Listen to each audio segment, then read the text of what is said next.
Girls. Oh, CC Girls. Bella. You want chocolate? No chocolate? If you want chocolate, you just get this bowl. You want this one, the bigger one? We're gonna go. I love you too. This is the morning. This is why I love that I thrive. Position of trust with respect to the victim in violation of Colorado Revised Statutes 18-3-102, subsection 1, subsection F. Do you understand? Yes, sir. Count 5 alleges murder in the first degree, a class 1 felony. It alleges that between and including August 12, 2018 and August 13, 2018, Christopher Lee Watts unlawfully, feloniously, and knowingly caused the death of Celeste Watts, a child who had not yet attained 12 years of age, and the defendant was in a position of trust with respect to the victim in violation of Colorado Revised Statutes 18-3-102, subsection 1, subsection F. Do you understand? Yes, sir. With regard to these first 5 counts, the minimum sentence that the court could impose if convicted is life imprisonment in the Colorado Department of Corrections, and the maximum sentence is death. Do you understand? Yes, sir. Let me also point out that pursuant to Rule 32.1 of the Rules of Criminal Procedure, If this stillness holds you, a quiet gesture helps sustain these long-form investigations. Taking a moment to like the video or subscribe allows stories like this to be examined with the time and care they demand, bringing hidden truths into focus, one layer at a time. I don't want to be in it. Get lower.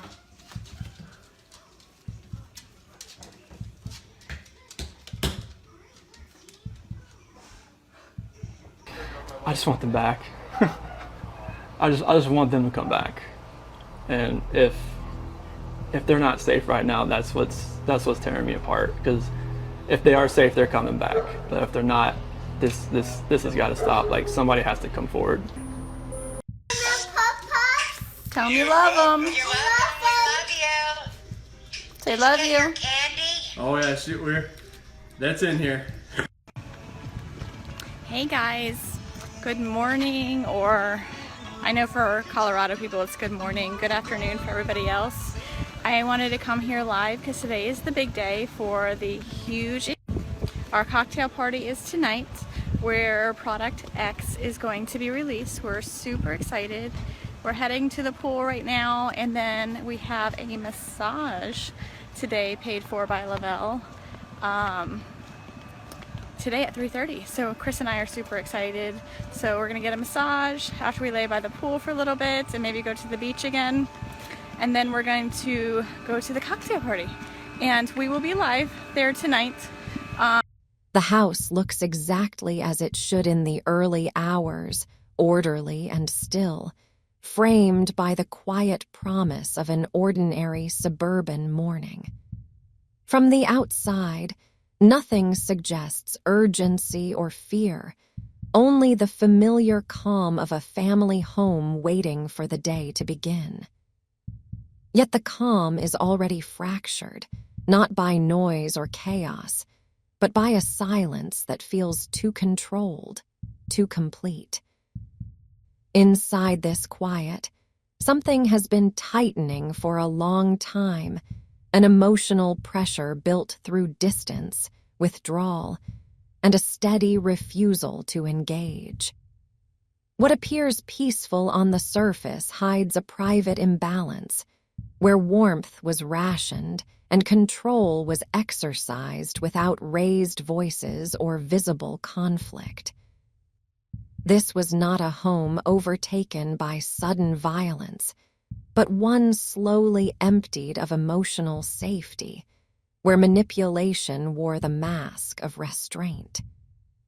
The danger did not come from strangers or chance. It grew inside the relationship, fed by silence and emotional coldness that went unnoticed by the outside world. In this space, normality became camouflage, and calm became a warning sign misunderstood as stability.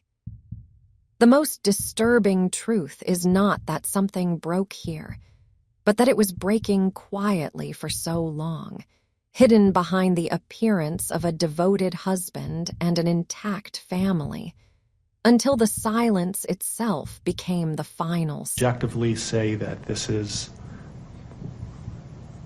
perhaps the most inhumane and vicious crime that I have handled out of the thousands of cases that I have seen. And nothing less than a maximum sentence would be appropriate. And anything less than the maximum sentence would depreciate the seriousness of this offense. Deputies, I would respectfully ask that you take this defendant into custody and have him serve the rest of his life in the Department of Corrections. We are in recess. I don't want him to really go in the ocean. Ready, set?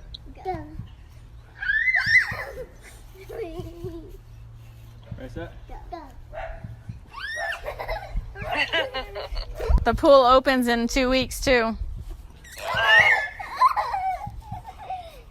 What's the degrees today? 85 last I checked. 120. Wow.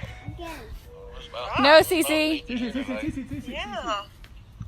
CC, get girl. Oh gosh. Oh my gosh, are you kidding? She can climb that fast. The past 3 months I barely slept because I've been going through a lot of different emotions because I did not see this coming. You went from being my brother, my sister's protector, one of the most loved people in my family, to someone I will spend the rest of my life trying to understand. What gave you the right to put your hands on a woman, let alone my best friend, my beloved sister, your daughters, and your son? Why weren't they enough for you? In the blink of an eye, you took away my whole world, the people that mattered to me the most.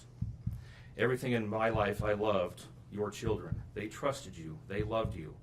They looked up to you because you promised to keep them safe. Instead, you turned on your family. My blood is boiling as I write these last words because they are the last you will ever hear from me.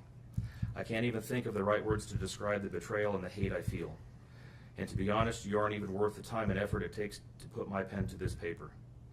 There isn't a day that goes by that I don't cry for my family. They were my whole world.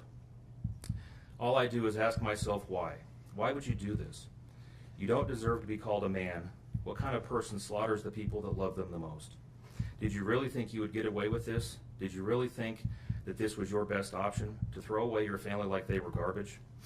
They deserve better, and you know it. I hope you spend the rest of your life staring at the ceiling every night, being haunted by what you've done. None of us deserved this. Hearing my mother and father cry themselves to sleep in this hotel room causes me anguish that is beyond words. I can't describe how this feels, how badly my heart is breaking for my poor parents. We trusted you. You have taken away my family from this earth, but you can never take them from my heart. You took away my privilege of being an uncle to the most precious little girls I've ever known. I will never hear the words Uncle Frankie again, but you will never be called Dad again either. You'll never be able to put your hands on another woman, let alone my best friend, my beloved sister, and your son. I just can't comprehend how they weren't enough for you. Shanann, Bella, and Cece loved you more than anyone. You were their hero. How could you destroy the people who loved them the most? I pray that you never have a moment's peace or a good night's rest in the cage you'll spend every day of your life in. A cage you are privileged to live in because my family isn't evil like you. We begged the district attorney to spare your life because despite everything, we believe that no one has the right to take the life of another, even someone like you. I feel sorry for your family. I know the pain that they must feel knowing that they can't hug you, because that's how my mother, father, and I feel every time we cry for our family. Nothing hurts more than watching or hearing my family weep for their loved ones. I just wish that I could tell that you would tell the truth, but I know that that is asking for more than you are capable of. I stayed up all night writing this statement. I don't sleep because of you. My life will never be the same because of you, but at least my conscience is clear. I get to live free, but I can't say the same for you. I haven't slept in 2 days because I've been anxiously waiting for this moment, the moment I get to tell you how I feel, how this has affected my family and I. My family and I can finally grieve after today. If anything, we will come out of this stronger today than we were before, and we will continue to pray for your family. Sincerely, Frankie Rusick. Thank you, James.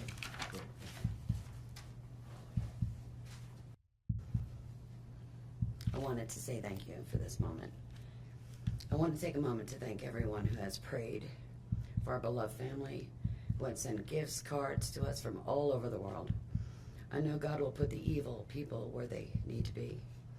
I also want to take the time to thank the town of Frederick, Greeley, FBI, the DA's office, the CBI, for exceptional work. We thank Nicole Atkinson, Shannon's neighbor, Nathan, and his family. To me, they're our heroes. They really are. God bless. God makes no mistakes on who he puts in your life. Marriage is about love, trust, and friendship and unity. We marry for sickness and health, to death do us part. Our daughter Shanann loved you with all of her heart. Your children loved you to the moon and back. Shannon's family was her world. Shanann put a crown on your head. But unfortunately, the day that you took their life, God removed that crown. We loved you like a son. We trusted you. Your faithful wife trusted you. Your children adored you, and they also trusted you. Your daughter Bella Marie sang a song proudly. And I don't know if you got to see it, but it was, "Daddy, you're my hero." I have no idea who gave you the right to take their lives.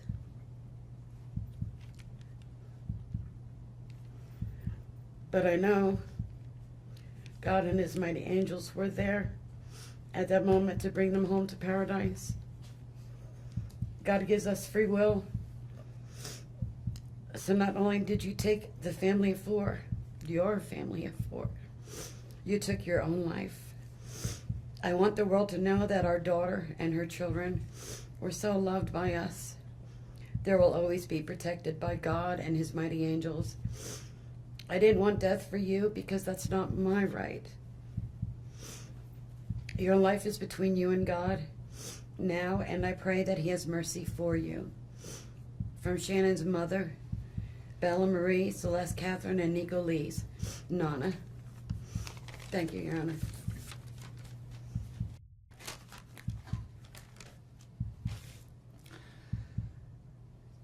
I'd like to say to the courts that Shanann, Bella, and Nico are loving, caring people. They love life. They love being around people who love them. They always had good times. This is the first time they went to the beach this year, and they loved it. But God only knows what happened that night. Life will never be the same without Shanann, Bella, and Celeste and Nico. Had all their lives to live. They were taken by a heartless one. This is the heartless one, the evil monster, who dare you take the lives of my daughter Shanann, Bella, Celeste, and Nico. I trusted you to take care of them, not kill them. And they also trusted you. The heartless monster, and then you take them out like trash. You disgust me. They were loving and caring people. You may have taken their bodies from me, but you will never take the love they had for me. They loved us more than you will ever know, because you don't know what love is, because if you did, you would not have killed them. You monster, thought you would get away with this. I don't know how. The cameras do not lie. You carry them out like trash of the house. Yes, I seen the videotape. You buried my daughter Shanann and Nico in a shallow grave, and then you put Bella and Celeste in huge containers of crude oil. You heartless monster. You have to live with this vision every day of your life. and I hope you see that every time you close your eyes at night. Oh, I forgot. You have no heart or feelings or love. Let me tell you something. I will think of them every day of my life, and I love them every day of my life. Prison is too good for you. This is hard to say, but may God have mercy on your soul. I hope you enjoy your new life. It's nothing like the one you had out here. May the courts have no mercy on you. It's hard every day. It hurts in so many ways. I have heard people say that you're not a monster. No, you are not. You're an evil monster. Thank you. Love you, Shanann, Bella, and Nico. Love you, Pop and Dad. And one other thing. And Shanann says she is super excited for justice today. Thank you, Your Honor. Thank you, sir. I'm Cindy Watts. Ron Watson. Thank you. And I have authorized you to make a statement to the court as paternal grandparents of the children. And if you choose not to make a statement, but your designee, Ms. Powers, chooses to, she can do so as well. How would you like to proceed today? I want you to start, but I would like to read Who's that. going to be speaking today? Your Honor, initially, they've asked me, and they're hoping that they have the strength to speak, but if they do not, they've written out their statements and asked me to finish for them. So That would be fine.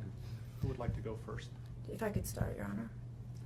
On behalf of the Watts, Your Honor, and to the community, we thank you for the opportunity and the recognition under the Victim Bill of Rights. We come today as the grandparents and the parent of the daughter and children whose life was taken in this case. We are not here to ask for leniency. We are not in any way condoning or tolerating the crime that has occurred and the pain that has been caused. We join in our daughter-in-law and grandchildren's family in saying this should never have happened. This is not condonable.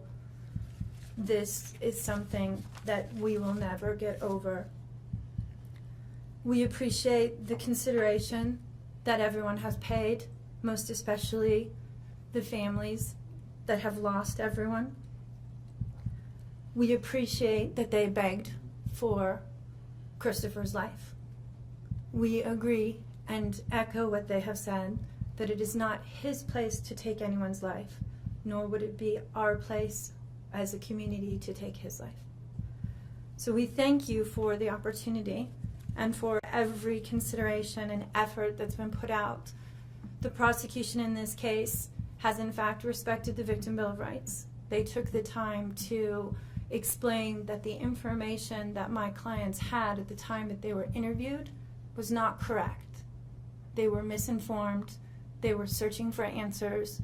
They were not intending to cause any pain to anyone, and they appreciate that the prosecution answered their questions and gave them the time and the respect and the consideration so that they could tell this court and everyone in this community that the interview content was not their message, that they accept that their son has done this, that they accept that he chose to plead guilty, that he sought and requested their consent and agreement for a life sentence.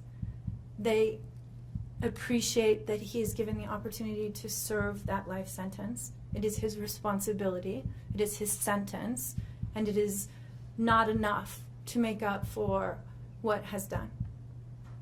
We understand and we join the family in that we have questions. We don't know how such a thing could possibly happen, or that a man that was responsible for raising his children and protecting his wife would take the steps that he did, and that he would disregard their bodies and the love that he had for them and they had for him and everyone else, and take the gestures and put this community through the investigation and the discovery and the responsibility of bringing justice. We do not understand that. We do not think it was appropriate. We cannot begin to think that an explanation will ever justify it. My clients indicate that they understand that a full opportunity for a confession with all of the responsibility and accountability has not occurred. And they support the family and the request that that happen, if not today, at an appropriate time, in an appropriate manner, so that everyone can have peace, to understand to the best of their ability the details that they need, and to have their questions answered. And by giving this opportunity of a life sentence, we hope that he embraces that moment. That had the death penalty been pursued, there would not have been an opportunity to be accountable and to give a full confession.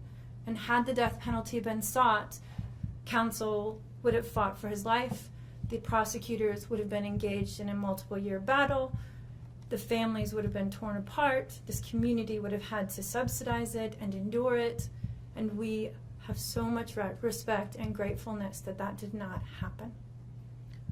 We would strongly encourage Christopher Watts to give that full confession in the tone and in the timing that he thinks is appropriate with the guidance of his counsel.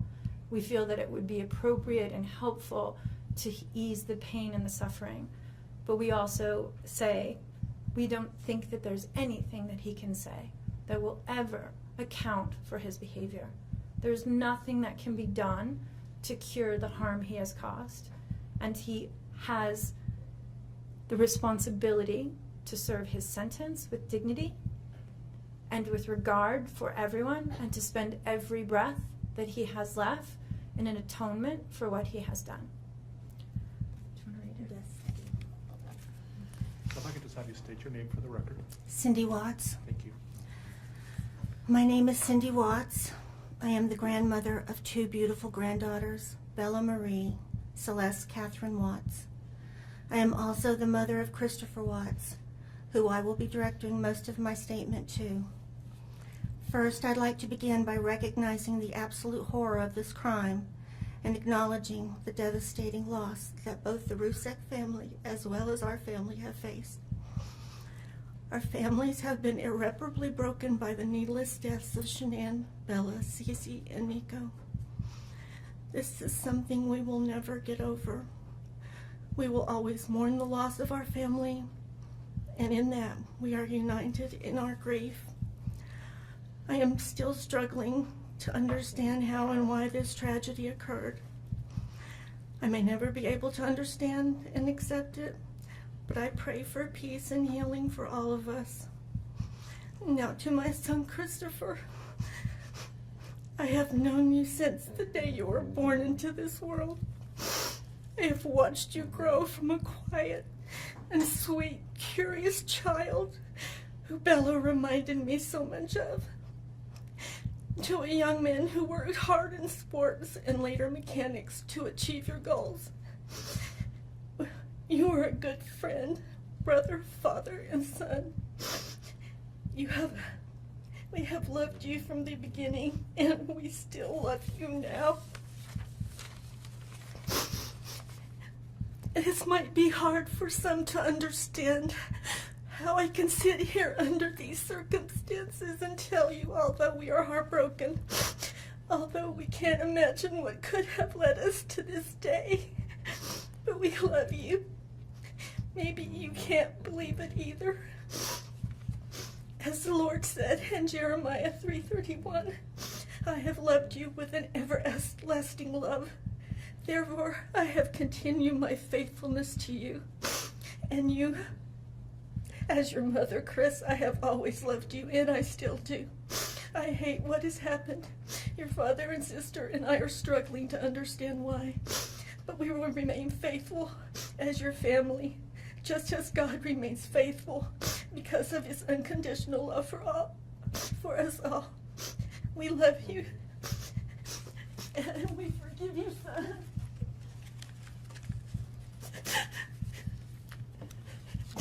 Thank you. Judge, if I could read Mr. Watts' statement. Yes.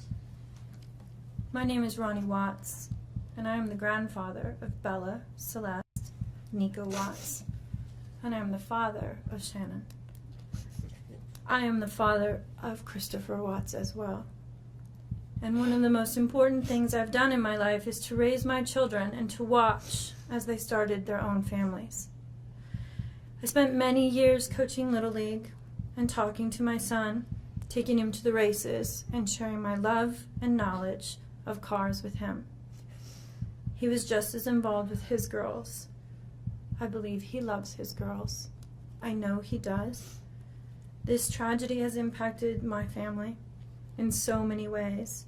Beyond losing my precious grandchildren, our beloved daughter-in-law, we are forced to question everything. We still don't have all the answers, and I hope one day, Christopher, you can help us. Chris, I want to talk to you as a father and son. You are here today accepting responsibility, but I want to tell you this now. I love you. Nothing will ever change that. And I want you to find peace, and today is your first step. The Bible says if we confess our sins, God is faithful and just and will forgive us. Chris, I forgive you, and your sister forgives you, and we will never abandon you, and we love you. Dad. Judge, thank you for the opportunity to address the court. Presiding. Good morning, and welcome to be seated.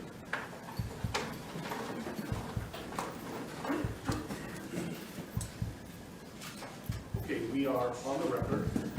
We are in Division 17 of the Weld County District Court, and we are here regarding Weld County case number 18CR2003, people of the state of Colorado versus Christopher Lee Watts. My name is Marcelo Cupcow, a district court judge here in Weld County, and I will be the presiding judge in this case. If I could please have the lawyers identify themselves in the record, starting with the prosecution. Good morning, Your Honor. Michael Rourke on behalf of the people. Patrick Roach on behalf of the people. Your Honor, John Walsh on behalf of the defense. Jim Merson on behalf of Mr. Watts. Thank you. Thank you. And Mr. Rourke, do you want to make a record regarding compliance with the Victims' Rights Act? Yes, Your Honor. We are in compliance with the Victims' Rights Act. Frank Rusick, who is Shanann Watts' father, is present in the courtroom, as is Frankie Rusick, who is Shanann Watts' brother. They are present in the courtroom, and we have advised them of the purpose of today's hearing and what we expect to occur. Thank you. Mr. Watts, last week I gave you a limited advisement because charges had not been filed. They have now been filed, so I'm going to give you a full advisement. If at any time you have any questions, please let me know, and welcome also to certainly consult with your attorneys, okay? Yes, sir. So, you do not need to make any statements. Any statements you make can be used against you. Do you understand? Yes, sir. You have the right to be represented by counsel, and if you're indigent, you have the right to request the appointment of counsel or consult with the public defender before any further proceedings are held. And I see that you've taken advantage of that right. Any plea that you make must be made voluntarily and not the result of undue influence or coercion. You understand? Yes, sir.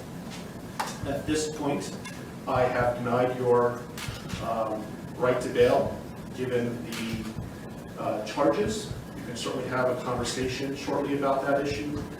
You have the right to understand the nature of the charges. We'll go over that in a moment. You have the right to a jury trial. You also have the right to demand and receive a preliminary hearing within a reasonable time to determine whether probable cause exists to believe that the offenses charged were committed by you. Do you understand? Yes, sir. I assume that the defense has received a copy of the complaint and information. Mr. Watts will explain to you what you have been formally charged with and what the possible penalties are. Count 1 alleges that on or about August 13, 2018, Christopher Lee Watts unlawfully, feloniously, after deliberation, and with the intent to cause the death of a person other than himself, caused the death of Shanann Watts in violation of Colorado Revised Statutes 18-3-102, subsection 1, subsection 8. And that crime is classified as murder in the first degree, a class 1 felony. Do you understand?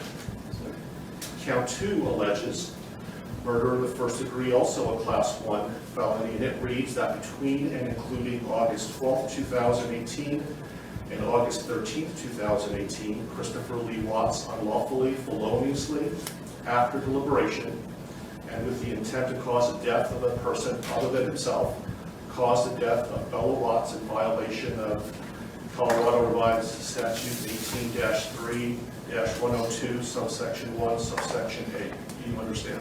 Yes, sir. Count 3 alleges murder in the first degree, a class 1 felony, and specifically it alleges that between and including August 12, 2018 and August 13, 2018, Christopher Lee Watts unlawfully, feloniously, after deliberation, and with the intent to cause the death of a person other than himself, cause the death of Celeste Watts in violation of Colorado Revised Statutes 18-3-102, subsection 1, subsection A. Do you understand? Sir. Count 4 alleges murder in the first degree, a class 1 felony. It alleges that between and including August 12, 2018 and August 13, 2018, Christopher Lee Watts unlawfully, feloniously, and knowingly caused the death of Bella Watts, a child who had not yet attained 12 years of age, and the defendant was in the position of trust with respect to the victim in violation of Colorado Revised Statutes 18-3-102, subsection 1, subsection F. Do you understand? Yes, sir. Count 5 alleges murder in the first degree, a class 1 felony.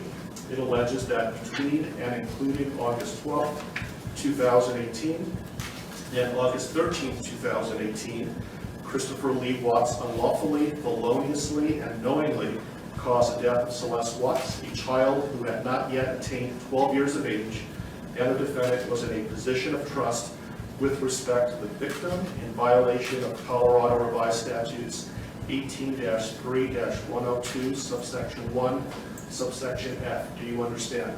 Yes, sir.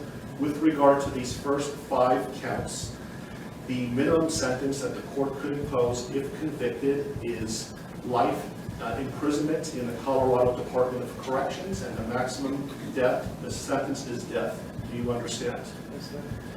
Let me also point out that pursuant to Rule 32.1 of the Rules of Criminal Procedure, the prosecutor would have to file a written statement of intent to seek the death penalty no later than 63 days after arraignment. Do you understand? If a life imprisonment sentence was imposed, it would be without the possibility of parole. Do you understand that? Yes, sir. Count 6 alleges a Class 2 felony of unlawful termination of pregnancy in the first degree.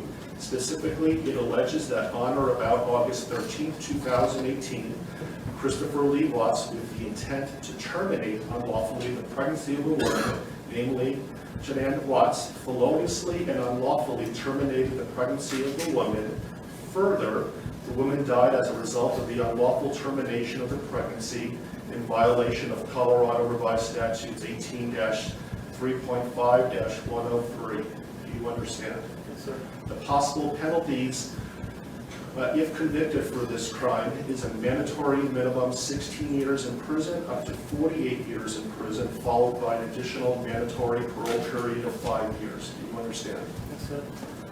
Count 7 alleges tampering with a deceased human body, a Class 3 felony. It alleges that on or about August 13, 2018, Christopher Lee Watts, believing that an official proceeding was pending, in progress, or about to be instituted, and acting without legal right or authority, unlawfully and feloniously, willfully destroyed, mutilated, concealed, removed, or altered a human body, part of a human body, or human remains with the intent to impair it or their appearance or availability in the official proceedings in violation of Colorado Revised Statutes 18-8-610.5. Do you understand? Yes, sir.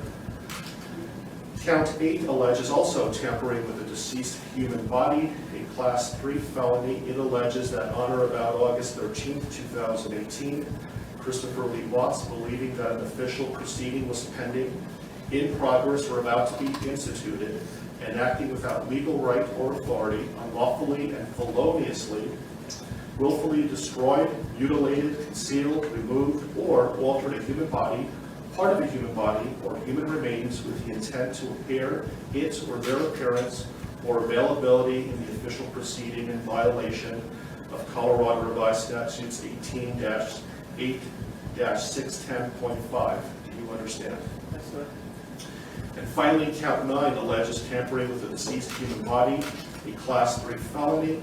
It alleges that on or about August 13, 2018, Christopher Lee Watts, believing that an official proceeding was pending, in progress, or about to be instituted, and acting without legal right or authority, unlawfully and feloniously, willfully destroyed, mutilated, concealed, removed, or altered a human body, part of a human body, or human remains with the intent to impair its or their appearance or availability in the official proceeding in violation of Colorado Revised Statutes 18-8-610.5. With regard to counts 7, 8, and 9, those Class 3 felonies carry a presumptive range of 4 to 12 years in the Colorado Department of Corrections. If there were sufficient mitigating circumstances, the minimum could be as low as 2 years. If there were sufficient aggravating circumstances, as many as 24 years. And any prison sentence would be followed by an additional mandatory parole period of 3 years. Do you understand? Yes, sir. Do you have any questions about what I've said so far? Yes, sir. And Mr. Merston, has your office filed a written intent to seek a proof evident presumptive rehearing? Not yet, Judge, but we will be following that. This case will be Mr. Walsh's and Ms. Harold's. They will be attorneys listed on the, I believe, the most recent pleading from the defense. Okay, thank you. And I would point out, Mr. Watts, that the prosecution also indicated in the complaint and information that these were acts of domestic violence. Do you understand that? Yes, sir. Okay, thank you. And so, Mr. Walsh, what is your request today? Your Honor, considering that we haven't received any discovery of the case, we're not in a good position at this point to advise the court about what kind of time we'll need. My suggestion to the court is that the court allow Mr. Watts to reserve the preliminary hearing in the case, reserve the proof evident hearing, and set the matter for a status conference about 60 days out. So just to be clear, he is waiving his right to have a preliminary hearing within 35 days, that he's not seeking a proof evident presumption rate hearing prior to the setting of the status conference in about 60 days, but he's reserving his right to have those hearings in the future, but not necessarily within 35 days. Is that right? Yes, Your Honor, we've spoken about those issues. And do you understand what we're talking about, Mr. Watts? Yes. Do you have any questions about that? Okay. And Mr. Rourke, do you have any objection to that request? No, Your Honor, that seems like the proof way to proceed at this point. Okay. Let me give you a date that, how does, so 60 days is about October 20th or so. I have October 11th. Does that date work for the parties? I can go a little bit further if you like as well. I think a little bit further would make sense, Your Honor. Thank you.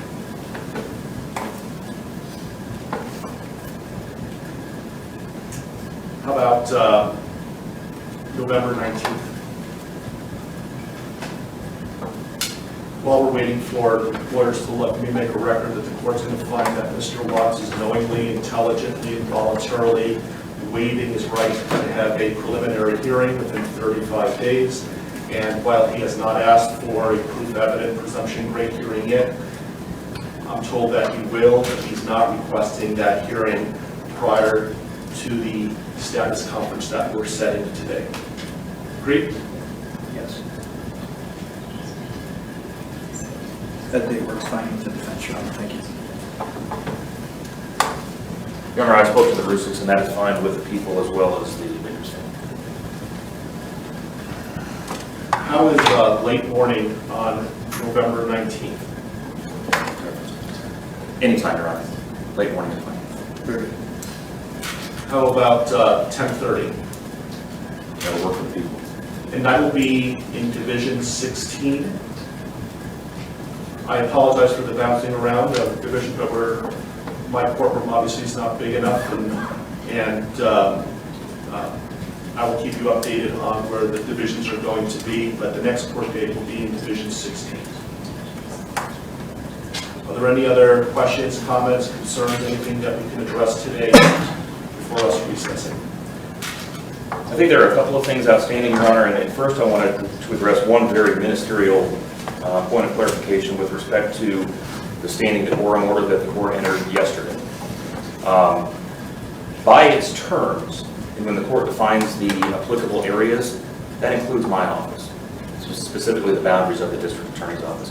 I just wanted to make a request for clarification that the terms of this order do not apply to the conduct that occurs within my office itself. Agreed. Thank you. Otherwise, I have provided a copy of this to the employees of my office, and we will be providing it to law enforcement after this hearing is on. Thank you. I also intend on issuing a case management order later today, so be on the lookout for that. I don't know if the court has the desire at this point this morning to address a couple of the other outstanding motions that the Public Defender's Office has filed that we had entered or filed responses to. We have not addressed motions 2, 3, 5, and 7. And those are the defense motions 2, 3, 5, and 7. And for the record, our responses were C, D, E, and F. I don't have those motions in front of me, but I know that I issued a number of written orders yesterday. Did you receive those? I received written orders, but not as it relates to those 4, so perhaps they just haven't reached my desk yet. If they haven't yet, I will issue a written ruling and be getting them shortly. I issued a number of orders yesterday. Your Honor, does that include, I did get the order on motion 5 and motion 7. Does that include motions 2 and 3 then that the court would? Remind me what 2 and 3 are again? Motion 2 is the motion to allow confidential defense experts to be present for any testing. And we did have a bit of additional argument on that if the court wanted to hear it. Motion 3 is a motion for a protective order. I prefer that you put it in writing, and then I'll issue a written order with regard to that. Is that something that's time sensitive? I think it could be, Your Honor. I can't speak for the district attorney, but it could be. I can tell the court, understanding what Mr. Walsh is referring to in motion number 2, it is not something that is going to occur in the next day or 2, so it's not time sensitive in that respect. So you'll be received, if you want to put something in writing, you're welcome to, and I will issue a written order in a timely manner. Does the court want to give us a deadline for that? Sure. When would you like to file a response? I can have it done in a day or 2. Okay. And so do you have control, Mr. Warren, as to when the testing is going to occur? Absolutely. I can certainly make clear to our forensic agents that pending the litigation or the receipt of a court order on this, that we will not do any forensic testing. That'd be great. So did you want to have time to file a reply to the response? If necessary, if I could have 3 business days to file a response to whatever Mr. Walsh files in the next couple of days, I would appreciate that. Okay, so Mr. Walsh, can you have something filed by close of business tomorrow? Yes, sir. Okay, so close of business on Monday, Mr. Warren? Yes, sir. Then I'll have something to the parties by midweek next week. Thank you. Any other issues that we can resolve today? Not for the people, no. No, Your Honor. Okay. Okay, we are in recess. Thank you for your time.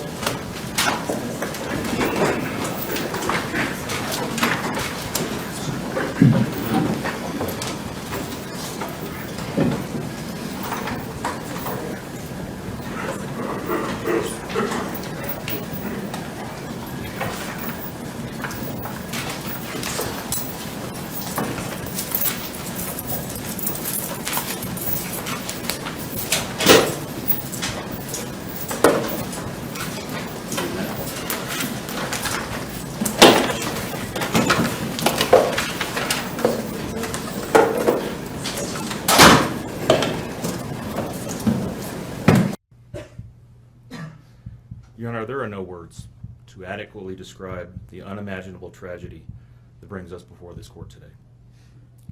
By my comments, I'm not even going to try to express the horror, the pain, or the suffering that the defendant has caused to these families, to this community, and to all who are a part of this investigation.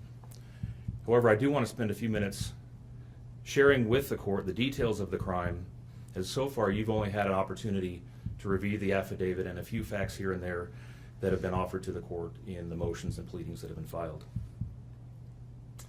The questions that have screamed out to anyone who will listen since August 13th of 2018 are why and how? Why did this have to happen? How could a seemingly normal husband and father annihilate his entire family? For what? These are the questions that only one individual in this courtroom or on this planet knows the answers to. I fully expect we will not receive the answers to these questions today, nor will we at any point in the future. I don't expect that he will ever tell the truth about what truly happened or why.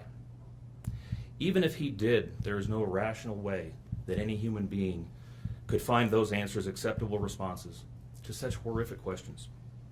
The best we can do is try to piece together some kind of understanding from the evidence that is available to us.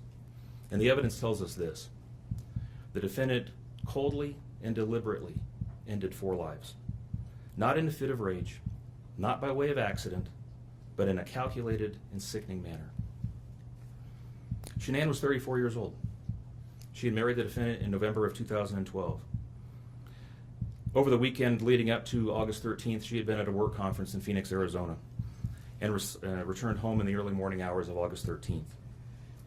We know that she got home about 1:45 in the morning. The doorbell camera on their home shows her arriving back home from the airport.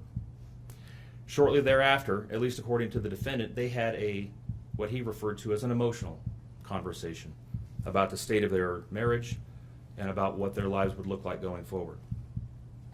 What was said during that emotional conversation, only he knows. What we do know is that shortly after that, the defendant strangled her to death with his own hands. We know that he slowly took her life the morning of August 13th. We know that this was not done in an uncontrolled, vengeful manner that he tried to describe to agents from CBI and the FBI. If that were the case, you would expect to see vicious, horrible bruising about her neck, shoulders, and face. You would expect to see the hyoid bone in her neck broken. You would expect to see some kind of defensive wounds on his body as she struggled and fought for her own life. None of those are present. The only injuries that were on Shanann's body were one set of finger or bruising, what appeared to be fingernail or finger mark bruising to the right side of her neck. We know that our experts will tell us that it takes 2 to 4 minutes to strangle someone to death manually with their own hands. The horror that she felt as the man that she loved wrapped his hands around her throat and choked the life out of her must have been unimaginable. Even worse, what must Bella, age 4, and Celeste, age 3, must have experienced or thought as their father, the one man on this planet who was supposed to nurture and protect them, was snuffing out their lives. They both died from smothering. Let me say that again. The man seated to my right smothered his daughters. Why? Imagine the horror in Bella's mind as her father took her last breaths away. Your Honor, understand very clearly, Bella fought back for her life. The frenulum, the connective tissue between her upper lip and her gum, had a centimeter and a half laceration. She bit her tongue multiple times before she died. She fought back for her life as her father smothered her. Celeste had no such injuries. In fact, she had no external injuries at all.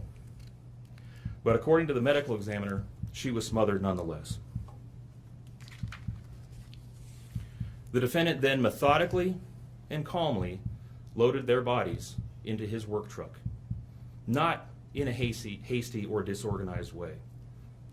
He was seen from the neighbor's doorbell camera backing his truck into the driveway, going back and forth into the house and back out to the truck 3 different times, 1 time for each of their bodies. He then drove them away from their family home 1 final time, intent on hiding any evidence of the crimes that he had just committed. In 1 final sign of callousness for his wife, his daughters, and their unborn son, and their remains, he drove them to a location that he thought no one would ever find them. to one of the oil tank batteries with which he was so familiar. He knew this was safe. He had texted a coworker the night before saying, "I'll head out to that site. I'll take care of it." He had carefully ensured that he would be alone in the middle of the plains to secrete away the remains of his family in a place that he hoped they would never be found. In one final measure of disrespect for the family he once had, he ensured that they would not be together, even in death, or so he thought. He disposed of them in different locations. He buried Shanann and Nico in a shallow grave away from the oil tanks. Bella and Celeste were thrown away in the oil tanks at this facility. Different tanks, so these little girls wouldn't be together in death. Imagine this, Your Honor. This defendant took those little girls and put them through a hatch at the top of an oil tank, 8 inches in diameter. Bella had scratches on her left buttocks from being shoved through this hole. A tuft of blonde hair was found on the edge of one of these hatches. The defendant told investigators that Bella's tank seemed emptier than CC's because of the sound that the splashes made. These were his daughters. Significantly, when his coworkers arrived at the tank battery later that morning, to a person, they all described him as acting completely normally.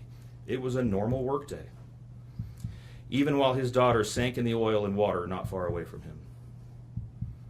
And then his efforts at deception truly began. We've all seen the emotionless interviews that the defendant gives to the local media, asking for help in locating his family. We watched as he claimed that the house was empty without them, and that he hoped that they were somewhere safe, and that he just wanted them to come home. He told investigators that they were at home sleeping when he left for work that morning, and that Shanann had told him that she was taking the girls to a friend's house for the day. What is striking about this case, Your Honor, beyond the horrors that I've already described to you, is the number of collateral victims that he created by his actions. While he stood in front of TV cameras asking for the safe return of his family, scores of law enforcement officers, neighbors, friends, and family scoured the area, fretted for their safe return. They texted him begging for any information and sending him their best wishes, all the while he hid what he had done. The list of indirect victims does not end there. Think of the firefighters and the Colorado State Patrol hazmat experts who had to don protective suits and who were called upon to pull Bella and Celeste out of those oil tanks. Or the coroner employees who had to conduct these autopsies. Or the victim assistants who frantically attempted to ease the suffering of those affected. All of this, Your Honor, for what? Why? Why did this have to happen? His motive was simple, Your Honor. He had a desire for a fresh start, to begin a relationship with a new love that overpowered all decency and feelings for his wife, his daughters, and unborn son. While Shanann texted the defendant over and over again in the days and weeks leading up to her death, attempting to save her marriage, the defendant secreted pictures of his girlfriend into his phone and searched and texted her at all hours of the night. While Shanann sent the defendant self-help and relationship counseling books, one of which, ironically enough, was thrown in the garbage. He was searching the internet for secluded vacation spots to take his new love in researching jewelry. And while Shanann took the girls to visit family in North Carolina, the defendant went to car museums and the sand dunes with his new girlfriend. The stark contrast between the subjects of their internet and text content is absolutely stunning. Even the morning after he killed them and disposed of their bodies, he made several phone calls. One was to the school where the girls were supposed to start, telling the school that the girls would not be coming to school anymore, that they were being unenrolled, presumably to give him some more time before law enforcement notification about them going missing. He contacted a realtor to start discussing the selling of his house, and he texted with his girlfriend about their future. None of this answers the questions of why, however. If he was this happy and wanted a new start, get a divorce. You don't annihilate your family and throw them away like garbage. Why did Nico, Celeste, Bella, and Shanann have to lose their lives in order for him to get what he wanted? Your Honor, justice demands the maximum sentence under the agreement reached by the parties. As you will recall, the agreement calls for life sentences as to Shanann, Bella, and Celeste, and all of those to run consecutively to one another. It also calls for the count of unlawful termination of a pregnancy as to Nico to run consecutively to counts 1, 2, and 3. I would suggest that the extreme aggravation present in the defendant's conduct and in his, the efforts that I have described mandate that the sentences for counts 7, 8, and 9, the tampering with a deceased human body, each be the maximum of 12 years, and that those sentences run consecutively to one another. It is very clear that each of these acts, that these were not the subject of one act, but each oil tank that he walked up with his daughter's bodies and the hole that he dug for his wife and unborn son mandate a mandatory consecutive sentence. It's been alluded to this morning, but the defendant was certainly eligible for the death penalty in this case under the existing law in the state of Colorado. As you heard, Shanann's family strongly opposed my office seeking the death penalty and being bound to the criminal justice system for the next several decades. That's in large part, as you've heard, why we have reached the agreement that we have. 4 lives were lost at the hands of the defendant on August 13th for reasons that we will never fully understand, nor will we know. In the end, the Rusick family was much more merciful towards him than he was towards his wife, his daughters, and his unborn son. Prison for the remainder of his life is exactly where he belongs for murdering his entire family. Thank you. Are you seeking? In the hours before sunrise, the neighborhood is still. Streetlights hang over empty pavement like tired sentinels, and the houses sit in orderly rows, their windows dark, their porches clean, their lawns trimmed to the same quiet standard. It is the kind of place built for certainty. A place where the future is supposed to resemble the past. Weekdays that begin with coffee and end with dinner. Weekends measured in errands and children's laughter. Seasons marked by decorations on a front door. On that morning, one house holds a silence that does not belong to it. Inside, the air is cool and controlled, as if the rooms have been holding their breath. The furniture is arranged with intention. The counters are neat. The walls carry photographs meant to prove what the family is supposed to be, smiles framed in bright color, arms around shoulders, faces turned toward the camera in practiced warmth. Yet the warmth in those images feels contained, as if it lives only where it has been placed, never spreading freely beyond the edges of the frame. A man moves through this stillness with the careful efficiency of someone who does not want to disturb anything. His steps are measured. His hands know where objects belong. He does not appear frantic. He does not appear broken. He appears focused, and in a house built for family noise, focus can look like calm. Outside, the first pale hints of morning begin to lift the darkness. The world shifts toward ordinary again, another day, another routine. But the ordinary, when it becomes a cover, is the most dangerous disguise. It takes what is familiar and uses it as camouflage. It lets a person stand in plain sight without being seen. This story begins in that space between what a home looks like from the street and what it is inside when no one else is watching. It begins with a marriage that presented itself as modern and open, a family life displayed with cheerful consistency. It begins with small, almost invisible decisions that shaped the balance of power in a house. Decisions that did not announce themselves with violence or spectacle, but with control, quiet, persistent, and patient. Frederick, Colorado is not a place that expects catastrophe. It sits along wide roads and open sky, surrounded by the kind of landscape that makes people believe they can start over.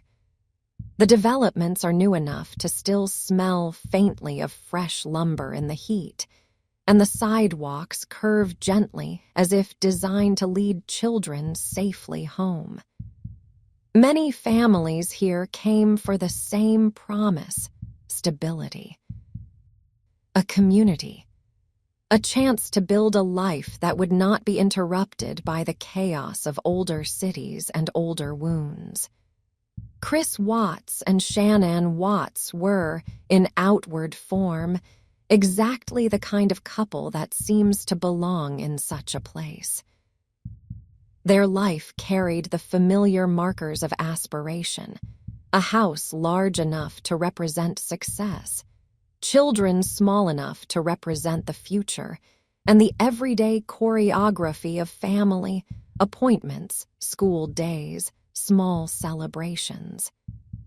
There was movement in their life, and a momentum that, from the outside, could be mistaken for happiness. Shanann's presence in the family's public life was vivid and generous. She documented ordinary moments with a sense of purpose, turning small routines into milestones, capturing her children's faces as if she wanted to hold time in her hands and refuse to let it slip away. The warmth in her was not subtle. It lived in gestures, in preparation, in care. Her attention moved outward, toward her daughters, toward the shape of the home, toward a future she was always trying to build more securely. The girls were young enough to exist in the purest state of trust. Their world was measured in bedtime rituals, favorite toys, small fears soothed by familiar arms. They carried the ordinary vulnerabilities of childhood: the need for reassurance, the need for presence, the need to be seen and kept safe. Their emotions were immediate and honest, and the home, in its best version, would have been a shelter built around that honesty. Chris, by contrast, had a stillness that could raid as reliability. He did not announce himself. He did not demand attention with noise or spectacle. He appeared to many people as steady. He worked. He completed tasks. He moved through life with a kind of contained discipline. But steadiness and emptiness can resemble each other from a distance. There are men who control a household not by raising their voice, but by narrowing the emotional space around everyone else. Not with obvious threats, but with subtle withdrawal, with the implication that love is conditional, with the silent message that comfort must be earned. In such homes, the atmosphere becomes a system, and the system has a center. In the Watts household, the center was often invisible because it did not need to be declared. It existed in the way decisions were absorbed rather than discussed, in the way tension was allowed to linger without resolution, in the way one person's emotional needs expanded until everyone else learned to move around them. This kind of imbalance rarely arrives suddenly. It is built slowly, as routine. A glance that disapproves without explanation. A habit of withholding affection until the other person corrects their behavior. A way of making someone feel too sensitive, too demanding too much. Control that wears the mask of calm and calls itself reason. Shanann's efforts to hold the family together were visible, and visibility can become a vulnerability. The more someone tries to bring light into a relationship, the more clearly they can see the shadows. The more they insist on connection, the more sharply they feel distance. In a home with an emotional imbalance, the person who cares the most is often the one who carries the heaviest load. They compensate. They adjust. They explain away what hurts them because the alternative, admitting what they are living inside, can feel unbearable. The family's life moved through the rhythms of workdays and travel, schedules and commitments. There were trips. There were plans. There was a sense of forward motion. Yet beneath the movement, there were signs of a marriage under strain, not in dramatic outbursts, but in the erosion of intimacy. A growing separation that did not announce itself with a single event, but with a gradual cooling. Chris's emotional presence, when it receded, left a vacuum. In healthy homes, a vacuum is filled with conversation, with confrontation, with the uncomfortable honesty that allows people to course correct. In unhealthy homes, the vacuum becomes a weapon. It forces the other person to chase closeness, to explain themselves, to plead for a reaction. It shifts the burden of repair onto the one already carrying most of the emotional labor. Over time, this dynamic creates a quiet desperation. The spouse who is warm, who is present, begins to feel unstable, not because they are unstable, but because the ground beneath them is being subtly moved.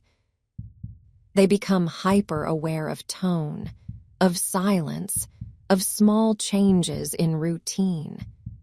They become a reader of moods, a translator of absence, and the person withholding becomes more powerful without ever appearing aggressive.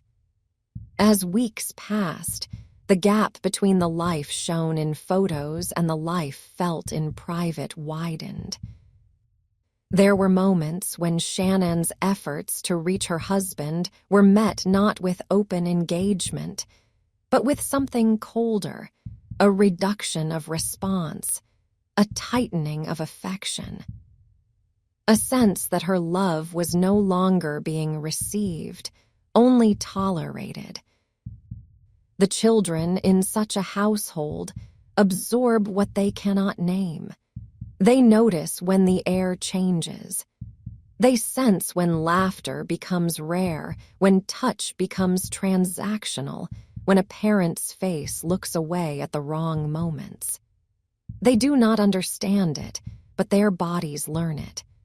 Their trust becomes cautious without them realizing why. A home like that can still look perfect from the outside. It can still host birthday parties.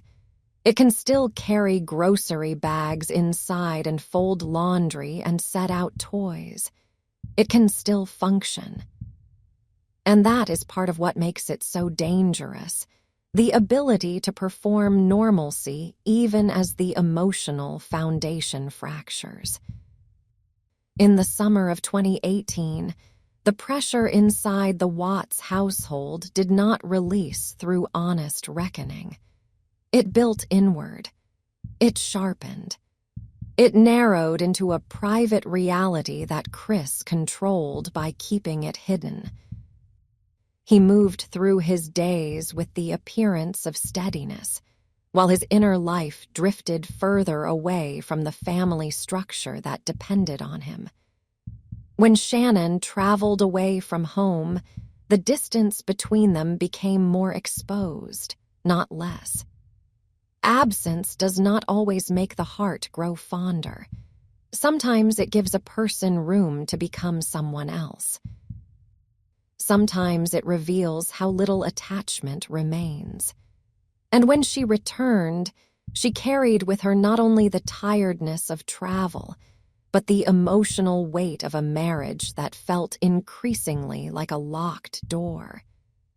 She came back to her house expecting, at minimum, the familiar contours of family life.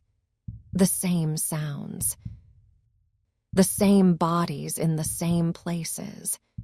The ordinary reassurance that whatever was wrong could still be addressed, still be repaired. The house received her differently. There is a particular kind of dread that forms when a person steps into their own home and feels, immediately, that the atmosphere has changed. The rooms are the same, but the air is not. The silence is shaped differently. The stillness feels intentional rather than incidental. It is the sensation of being present in a space that no longer recognizes you. In the night that followed, the neighborhood remained quiet. The streetlights continued to hum. The world outside continued to believe in routine. And behind the walls of that house, the distance between the family's public image and its private reality reached a point where it could no longer hold.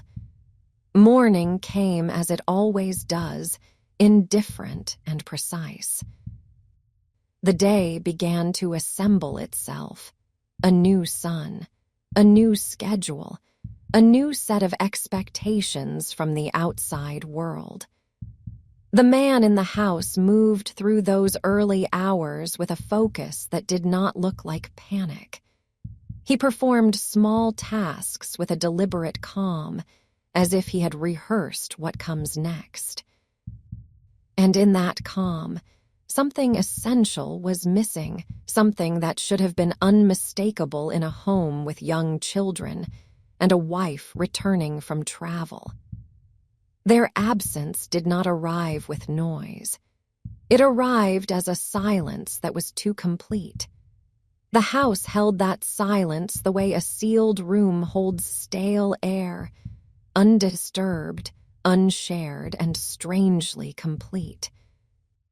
The children's things were there, scattered in the familiar way of small lives. A toy left where it had been dropped, a blanket folded with imperfect corners, the soft evidence of routine.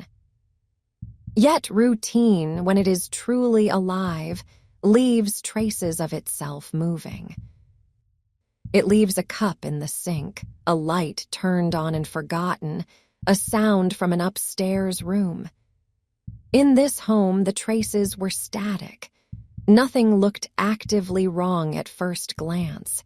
Everything simply looked paused. A pause can be innocent. A pause can also be a decision. By mid-morning, the stillness could no longer belong only to the house. It began to press outward, becoming a concern in the mind of someone who expected Shanann to be reachable, who knew her habits, her patterns, her reliability. Shanann was the kind of person who answered. She confirmed. She kept commitments not because she was rigid, but because she cared. When she went silent, it was not her nature. It was a deviation. A friend drove to the home, not with drama, but with a practical unease. In neighborhoods like this, worry often arrives wearing the clothing of ordinary concern. A missed appointment, an unanswered message, a phone going straight to silence. The car, when it appeared in the driveway, was both relief and dread. Relief, because it meant she had made it home. Dread, because it meant she should be inside. The front door gave the first signal of resistance. Not locked against the world in a way that suggested a quiet day, but closed in a way that implied separation.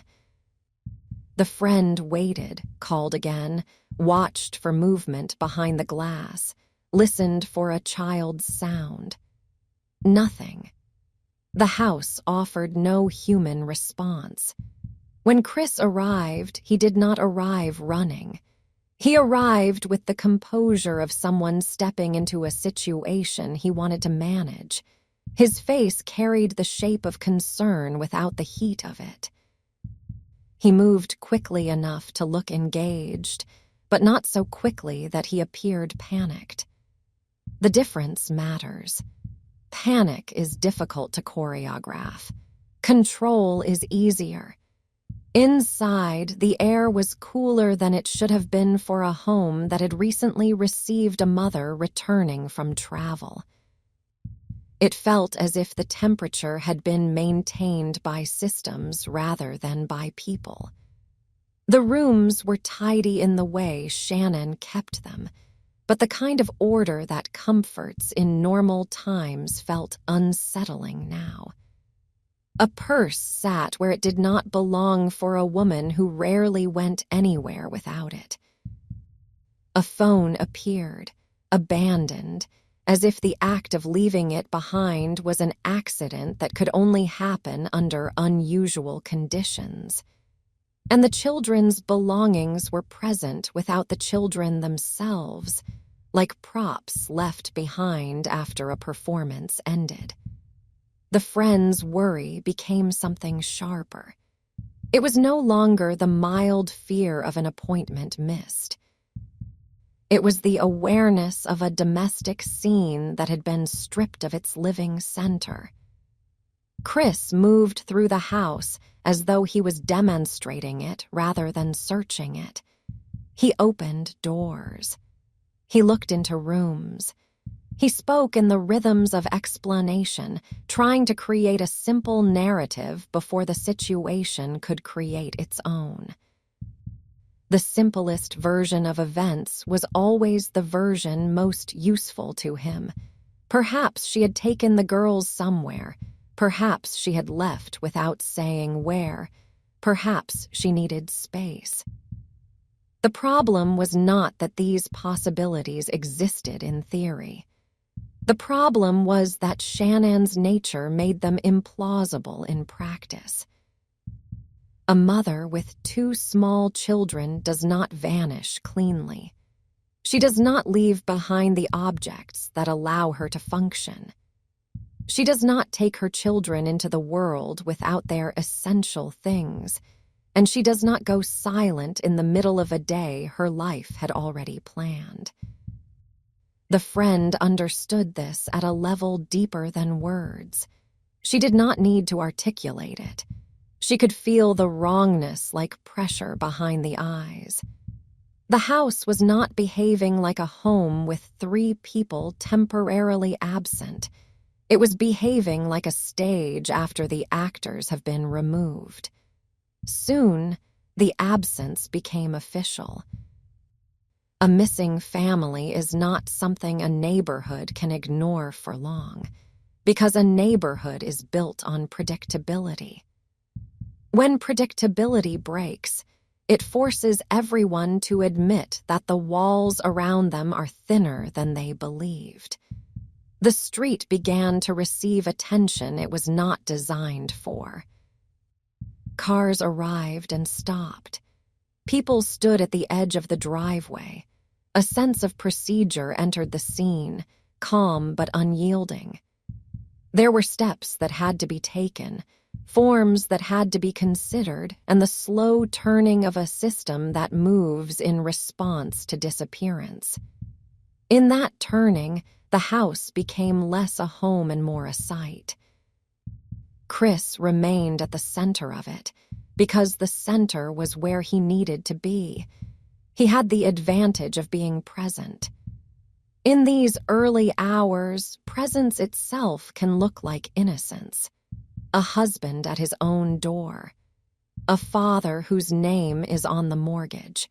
A man who can answer questions simply by virtue of being there. Yet presence is also a form of control. It allows a person to shape the first impressions, to decide which rooms are seen first, which details are highlighted, which concerns are dismissed as overreaction. The friend did not treat him with hostility.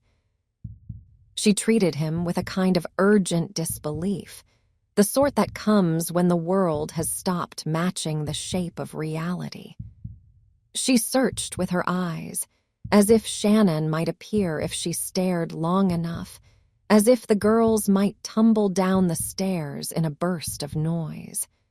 Her body held tension that had nowhere to go. Chris's body did not hold the same tension. He moved with the steady containment that had always been part of him, but now it read differently. In a crisis, genuine fear tends to leak. It shows itself in fragments, in hands that shake, in voice that falters, in the inability to sit still. Chris's steadiness did not break. It did not expand into visible grief. It stayed narrow, functional, and controlled. The first concrete crack in the simplest story came from what could not be argued with. The family's world had left a trail, and the trail, when examined closely, was thin. Shannon's car was there. The children's car seats were there. The items she used for work and parenting were there. The medication she depended on was there. The house looked like a place a woman had entered and not left. As the day pressed on, attention shifted from the house itself to the patterns around it. A neighbor's security camera became a silent witness, not because it interpreted anything, but because it recorded movement without emotion. Cameras are indifferent. They do not pity. They do not accuse. They simply show. In the early hours of the morning, that camera captured something that would harden the suspicion in the air, Chris's truck, positioned in a way it was not typically positioned. The timing, too, was unusual, a departure from routine that mattered because routine was all this case had to stand on. There is a certain kind of domestic crime that depends on the belief that no one is watching, that a neighborhood is asleep, that cameras are pointed elsewhere, that a man can move through darkness and return to daylight as the same person. On the footage, there was no cinematic clarity, no dramatic reveal. There was only a vehicle, a driveway, and a man moving between them with a purposeful efficiency. The details were mundane in isolation. In context, they were devastating. The movement did not look like a man rushing to help. It looked like a man managing logistics. Chris, confronted with the existence of the footage, did not collapse into confession. He did not erupt into visible anger. He adjusted. This, too, is a form of control, the ability to shift story without appearing to shift. The ability to absorb new information and incorporate it into a narrative that keeps the speaker at the center of reason. The hours became heavier as the impossibility of Shannon's voluntary absence grew clearer. The house, when revisited again and again in the mind, began to look less like a place where a family had gone missing and more like a place where something had happened quickly, privately, and without witness. Chris's demeanor held to the same narrow band of expression. Concern seemed present only in outline, as if he understood what concern should look like and provided it in measured quantities. His words tried to make the disappearance feel temporary, manageable, as if the world should accept that a mother might simply step out of her life without leaving a trace. The more he insisted on this, the more the logic of it decayed. Shanann's life was not built for disappearing. It was built for connection.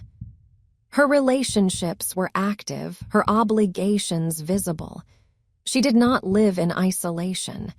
She lived in a web of people who would notice the instant she went quiet. That web tightened quickly. Messages went unanswered. Calls were not returned. Time passed without the smallest sign of movement from her phone, her social presence, her usual patterns. The silence began to feel less like absence and more like removal. As evening approached, the home no longer felt like the center of a search.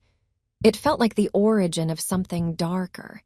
The emotional temperature around Chris shifted. It was subtle, but it was there. The benefit of the doubt began to thin. A tension sharpened around him, not because anyone wanted to believe the worst, but because the worst was becoming the only shape that fit the evidence. The next development did not arrive in a dramatic rush. It arrived in the slow revelation of the life Chris had been keeping separate from his family. In the weeks leading up to Shannon's return, there had been another current running beneath the surface, an attachment that was not part of the marriage, a private escape that gave him a sense of possibility. It was not simply a lapse. It was a reorientation. The kind of reorientation that makes a person look at their existing life not as a responsibility, but as an obstacle. For someone like Chris, who had spent years building an image of steadiness, the existence of this new attachment was not merely a betrayal. It was evidence of a divided self. A self that could behave as a husband and father in public, while privately feeding a hunger for a different life. That hunger, once awakened, does not always remain contained. It creates impatience. It creates resentment. It creates a desire to remove what stands in the way without enduring the messy, humiliating consequences of openly leaving. Chris's marriage had become, in his mind, something to manage rather than something to honor. Shannon's emotions, her needs, her insistence on clarity would not have felt like human realities to him in the way they should. They would have felt like pressure, like noise, like a threat to his new sense of freedom. In homes like this, the warm spouse becomes, tragically, the one who tries harder at the very moment the other spouse has already left in spirit. Shannon's return from travel was not only a return to her bed and her children's rooms. It was a return to a husband who was no longer inhabiting the same marriage. She could feel it, even if she could not yet name the full extent of it. The distance was not the normal fatigue of parenthood or work. It was a clean, almost clinical absence of emotional engagement. And in that kind of absence, a person can become dangerous, not in sudden flashes, but in the cold logic of elimination. The mindset that treats a family not as a living set of human bonds, but as a problem to be solved. As night fell on the first day of the disappearance, the neighborhood's lights came on one by one, each window glowing with ordinary life. Inside those homes, families ate dinner, watched television, put children to bed. The Watts home stood among them like a silent interruption, a dark question that refused to resolve. Chris remained in view because he had no other option. He was the husband, the father, the person whose proximity to the missing family was unavoidable. But the longer he remained in view, the more his control began to look like something else, less like steadiness, more like calculation. In the days that followed, the search widened beyond the house. It moved into the spaces that Chris's life occupied, his workplace, his routes, his routines. A disappearance is not just about a missing body. It is about a missing pattern. People do not simply vanish from their own lives without leaving some disturbance in the fabric of their days. Somewhere, there is always a point where the fabric tears. Chris's movements on the morning of the disappearance began to matter with a brutal specificity. The early drive, the timing, the place he went, the fact that he had been alone with the opportunity to act without immediate witness. The world that had once seen him as quiet and reliable began to reinterpret that quietness as concealment. Because quietness, when paired with an absence this total, becomes less comforting and more ominous. And as each hour passed without Shanann and the girls, the silence that began inside the house grew heavier, settling over everything like a weight that could not be lifted, only endured, and somewhere within that weight, the truth moved forward, slow and grinding, toward a place it could no longer be held back. That weight pressed into the ordinary world until even the most familiar details began to look suspicious. The places that had once been neutral roads he drove without thinking, a work schedule no one questioned, the habitual timing of a commute, became points on a map that needed to be justified. In cases like this, the first true enemy of a controlled narrative is not emotion. It is chronology. Time does not bend to preference. It does not soften out of loyalty. It holds its shape and it forces every movement to account for itself. Chris had left the house before sunrise, as he often did. The early hour was not unusual. His work demanded it. His coworkers expected it. Routine, in that sense, protected him. He could wrap any action in the familiar clothing of responsibility. Yet the trouble with routine is that it makes deviations easier to spot. And on the morning his wife and children became a silence, his routine contained a detail that did not sit comfortably inside the normal pattern. The place he went that day was not random. It was not a location chosen impulsively or by accident. It was a site connected to his employment, a remote area tied to the work that gave him access, privacy, and a reason to be there. The landscape itself carried a bleak, utilitarian emptiness, industrial structures rising from open ground, metal and dirt and wind.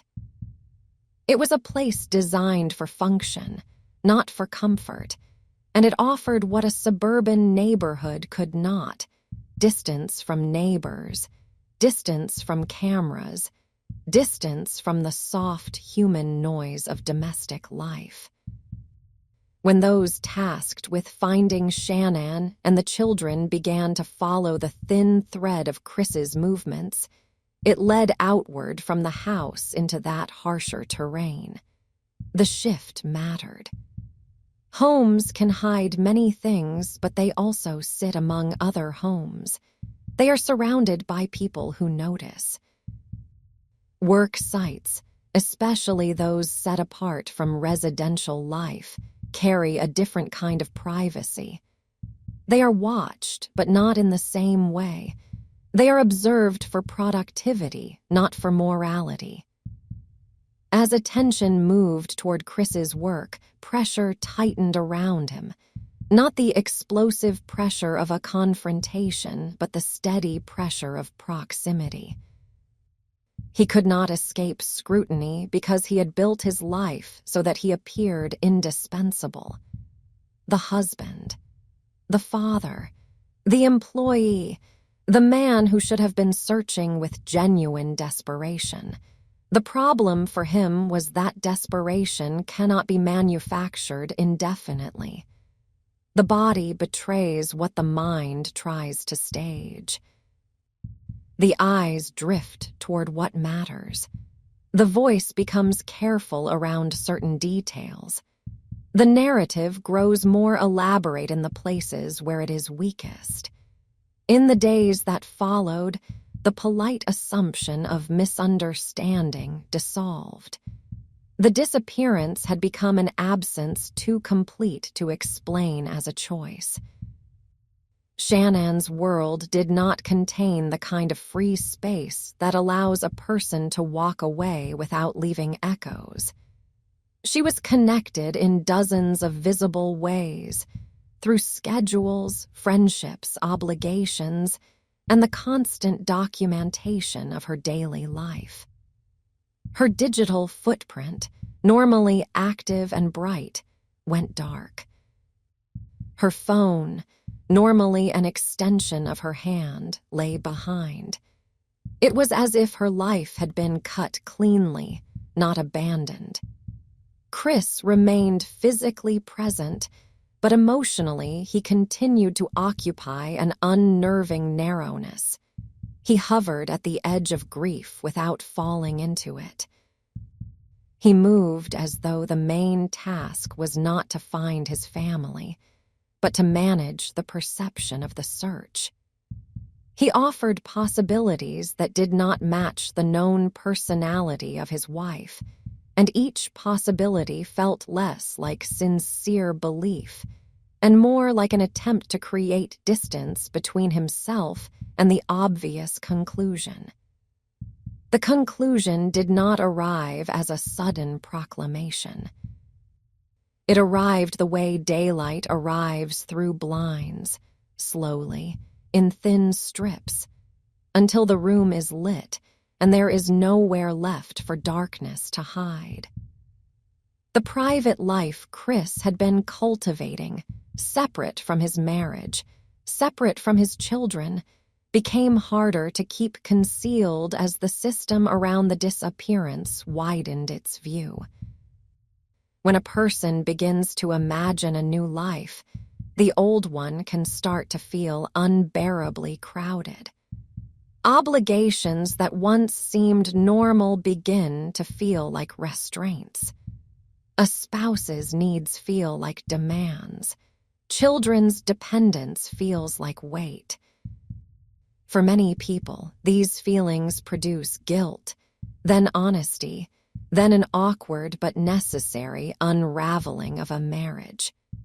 For someone like Chris, who had long relied on quiet control, honesty would have required surrendering the image he had built. Divorce would have required public imperfection. It would have required explaining himself, enduring emotional confrontation, relinquishing the comfort of appearing like the steady man who never causes trouble. It would have required accepting consequences instead of avoiding them. Avoidance is not always passive. Sometimes it becomes an active, calculated force. As the focus tightened on his movements and his divided life, Chris's ability to hold a coherent story began to erode. The facts did not align with the version of events that protected him. The absence of Shanann and the girls demanded a real explanation, not a vague suggestion. And the longer he went without providing one, the more the space around him filled with suspicion. What followed was not a dramatic turning point filled with noise, but a grim shift from uncertainty to grim clarity. The search moved from the vague hope of finding a family alive to the colder task of locating what had been taken out of sight.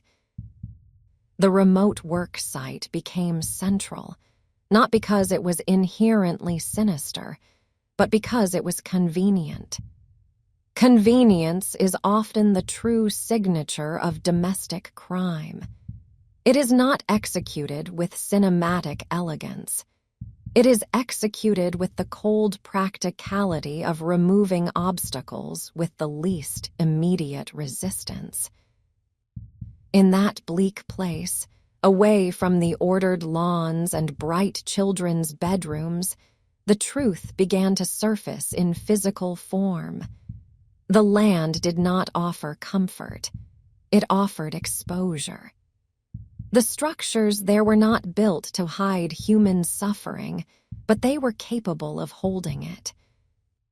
The reality of what had happened was discovered not through a single theatrical revelation, but through the slow accumulation of facts that could no longer be denied. As that reality came forward, the contrast between the life Shanann had tried to sustain and the life Chris had been imagining became unbearable to contemplate. Shanann's devotion to her children, her insistence on family rituals, her planning and care, stood in stark relief against the emptiness of the outcome. The girls, who had trusted the adults around them as children do, became the most devastating evidence of how powerless warmth can be when it is trapped inside someone else's private calculation. Chris's behavior, under mounting pressure, revealed something that had been present long before the disappearance, a tendency to reduce emotion to a problem to be managed. The grief of others became inconvenient. The urgency of the search became something he needed to navigate, not something he was truly part of. When a person is emotionally connected, they do not simply want resolution. They want their loved ones back with an animal intensity. They are willing to look foolish, to be messy, to be shattered in public. Chris, even as the world around him began to collapse, held on to control as if it were the last thing that belonged to him. In time, the case moved into the heavy machinery of legal consequence. Rooms designed for process and procedure filled with the weight of a family no longer present. The language of law does not carry the warmth of human life. It reduces names to entries and events to sequences. It tries to create order where order has been destroyed. The result is never satisfying. It is only necessary. Chris stood within that process not as a man undone by loss, but as a man cornered by facts. His posture, his restraint, his carefulness did not communicate the devastation of a husband and father whose life had been stolen from him. It communicated containment. It communicated a continued effort to stay composed even as composition became meaningless. The aftermath settled heavily over those who had loved Shanann and the girls. It settled over the house that had once been staged for family life, now quiet in a different way. It settled over the ordinary objects that remained, photos that could no longer be updated, toys that would no longer be played with, rooms that would no longer fill with bedtime whispers. And it settled over the community, because communities like this build themselves on an unspoken agreement that the danger lies elsewhere. That evil is an outside force, a stranger's shadow, not something that can sit at a dinner table and smile for a camera. The most lasting horror of this case is not only what happened, but the way it happened behind the mask of normal life. A man did not need to look monstrous to do monstrous damage. He only needed to keep his inner life hidden long enough for the consequences to become irreversible. In the months that followed, the public image Chris had worn, quiet, responsible, steady, became a shell people could no longer recognize as harmless. They began to replay memories, looking for the moments that should have warned them. The problem is that warnings, when they exist in subtle forms, often do not feel like warnings. They feel like personality. They feel like introversion. They feel like a man who does not show much, and so no one expects much. But the lack of warmth is not neutral. When love becomes conditional, when silence becomes a tool, when control hides inside politeness, the people living nearest to it become slowly diminished. They adjust. They explain. They work harder.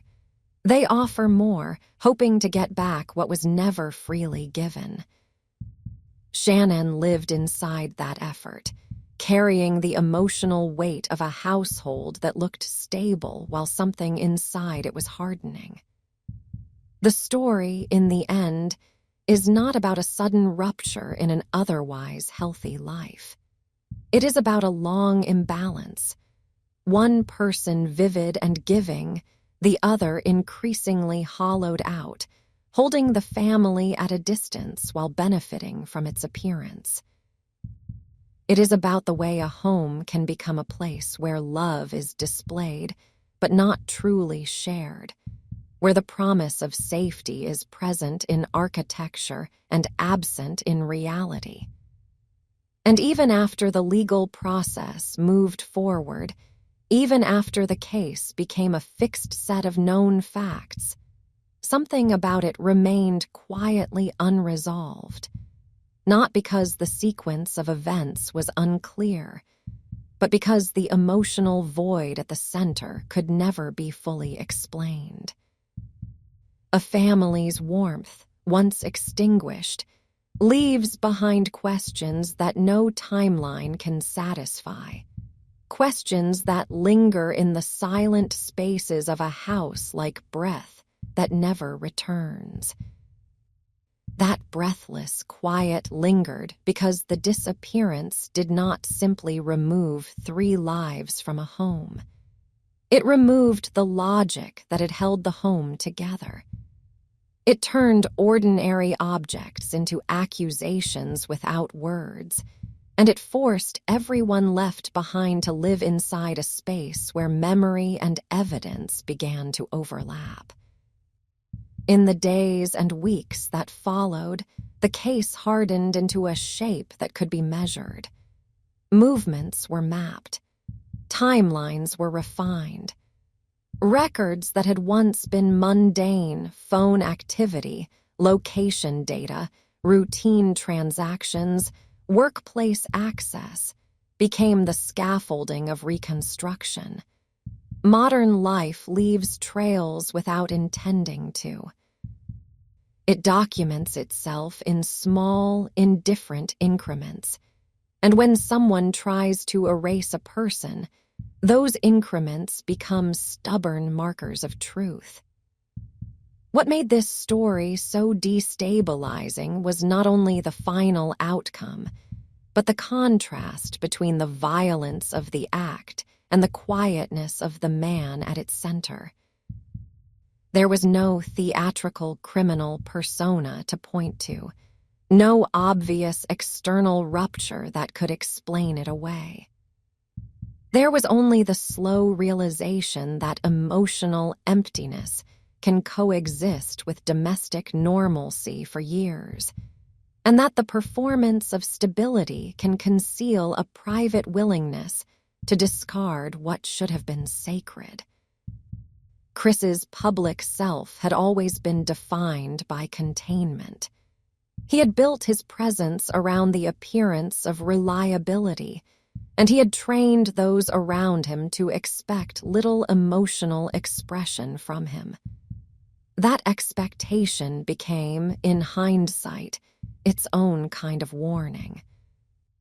In relationships, the consistent absence of emotional reciprocity is not merely a personality trait. It is a power dynamic. It places the burden of connection on the other person, and it teaches them to accept less than they need. Shanann's warmth had functioned as insulation. It softened the edges of what she did not want to face. It allowed the family to continue moving forward, even when the emotional foundation underneath the movement was thinning. She planned. She organized. She restored normalcy after tension. She filled silence with effort. From the outside, that effort looked like devotion, and it was. From the inside, it was also endurance. When the legal consequences began to take full form, they unfolded with the slow inevitability of a machine. A courtroom is not designed for healing. It is designed for decisions. Its lighting is flat, its surfaces hard, its air often chilled by ventilation and procedure. People sit in assigned places, as if grief can be arranged neatly into rows. The process moves forward whether hearts are ready or not, because the system cannot linger indefinitely in uncertainty. Chris was present in that space as a figure of containment, still trying to remain smaller than the enormity around him. His body could sit still. His face could hold a controlled neutrality.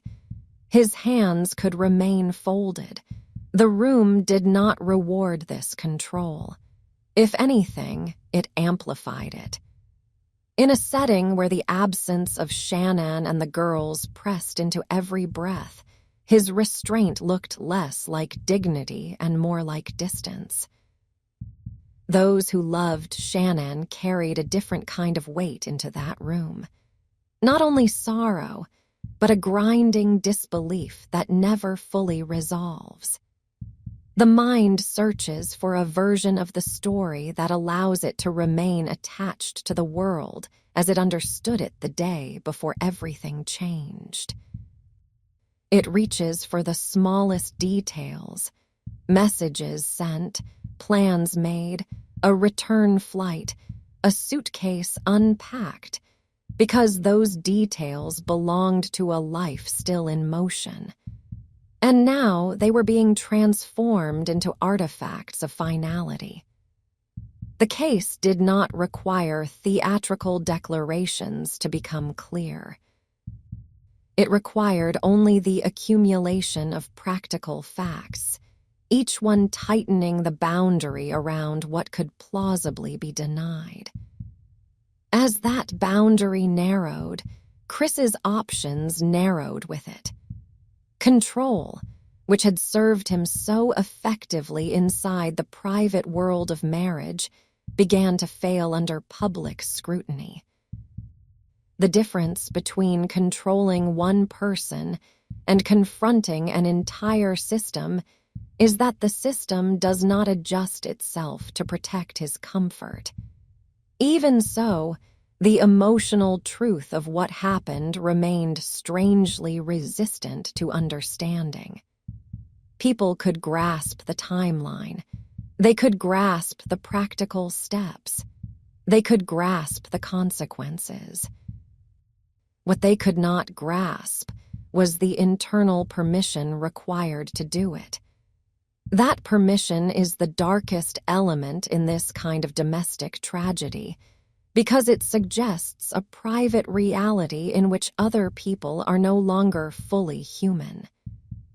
In the aftermath, the home itself became a symbol too heavy to carry. The house did not merely contain memories. It contained the last known ordinary moments of a family that should have grown there. Its walls held the echo of children's footsteps that would never return.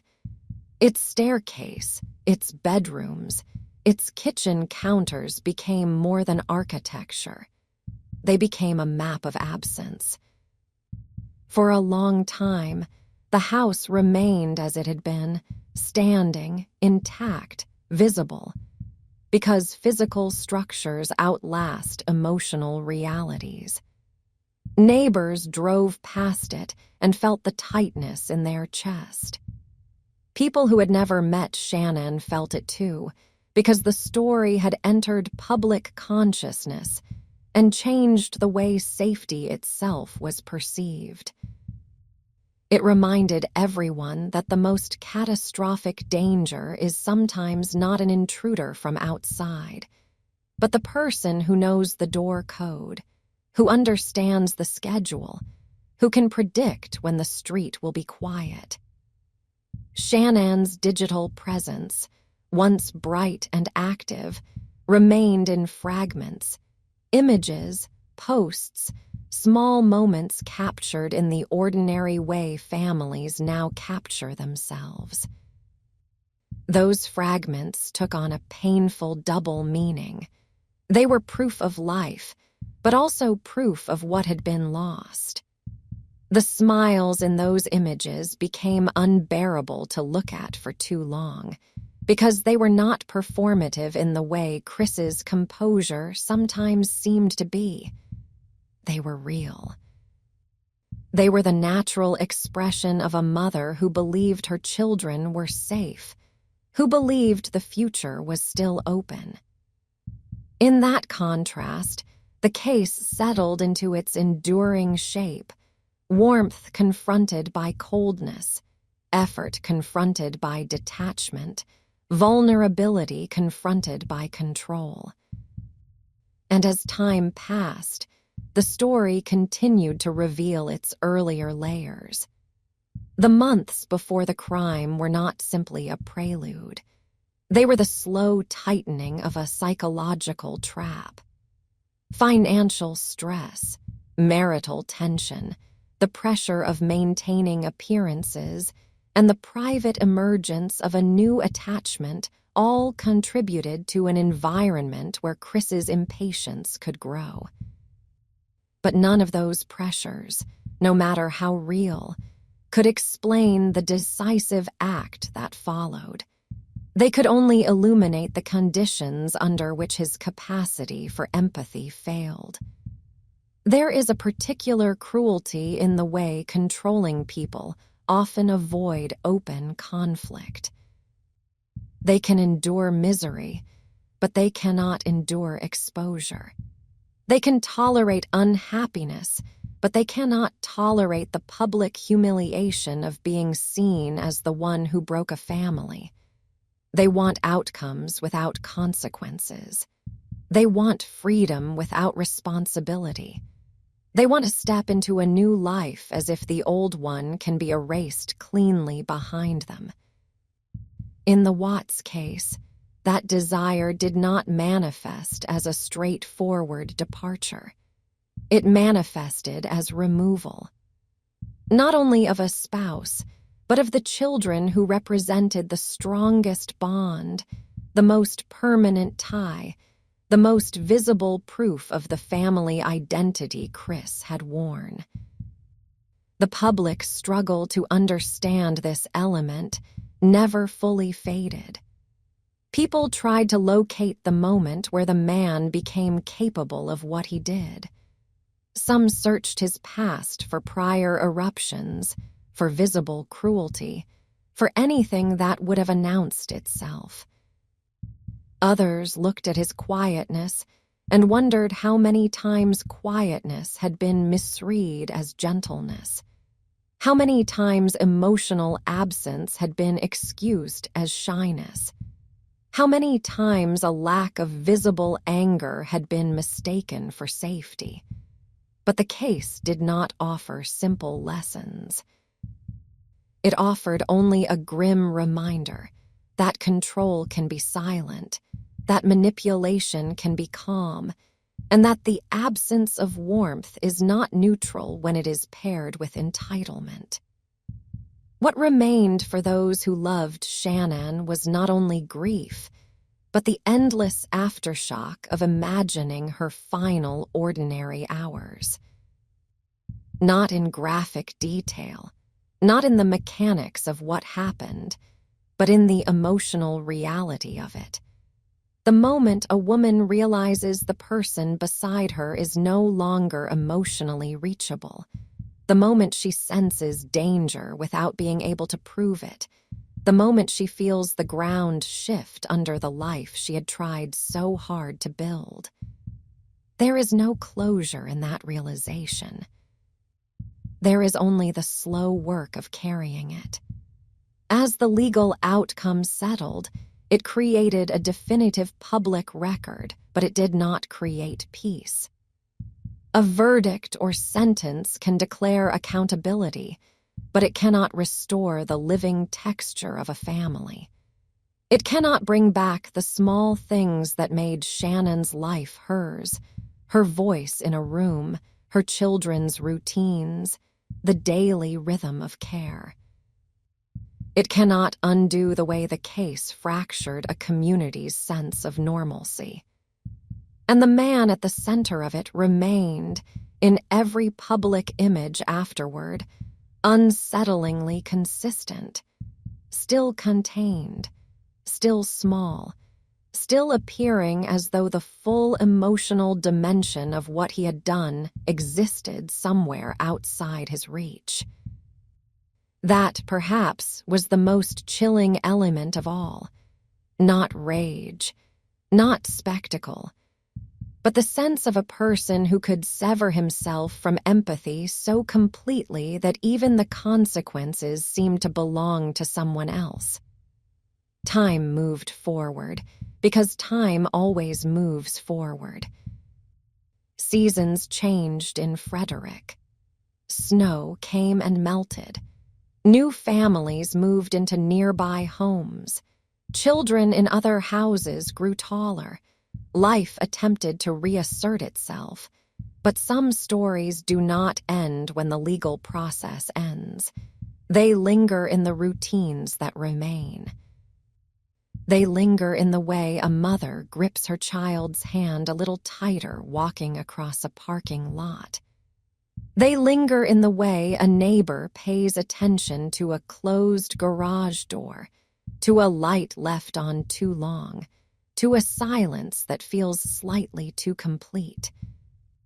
And in the quiet that follows such a case, there is often a final, haunting detail that returns again and again, not a single piece of evidence, not a particular moment on a timeline, but the remembered image of a family trying in plain sight to live a normal life.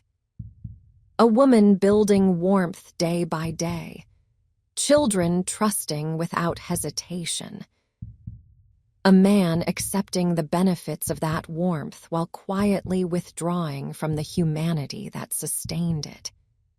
That is how the story continues to live, not as a dramatic mystery, but as a slow, devastating understanding that what looked stable was, for a long time, already leaning toward collapse, and that collapse was guided not by chaos, but by a calm hand that wanted an outcome without the burden of truth.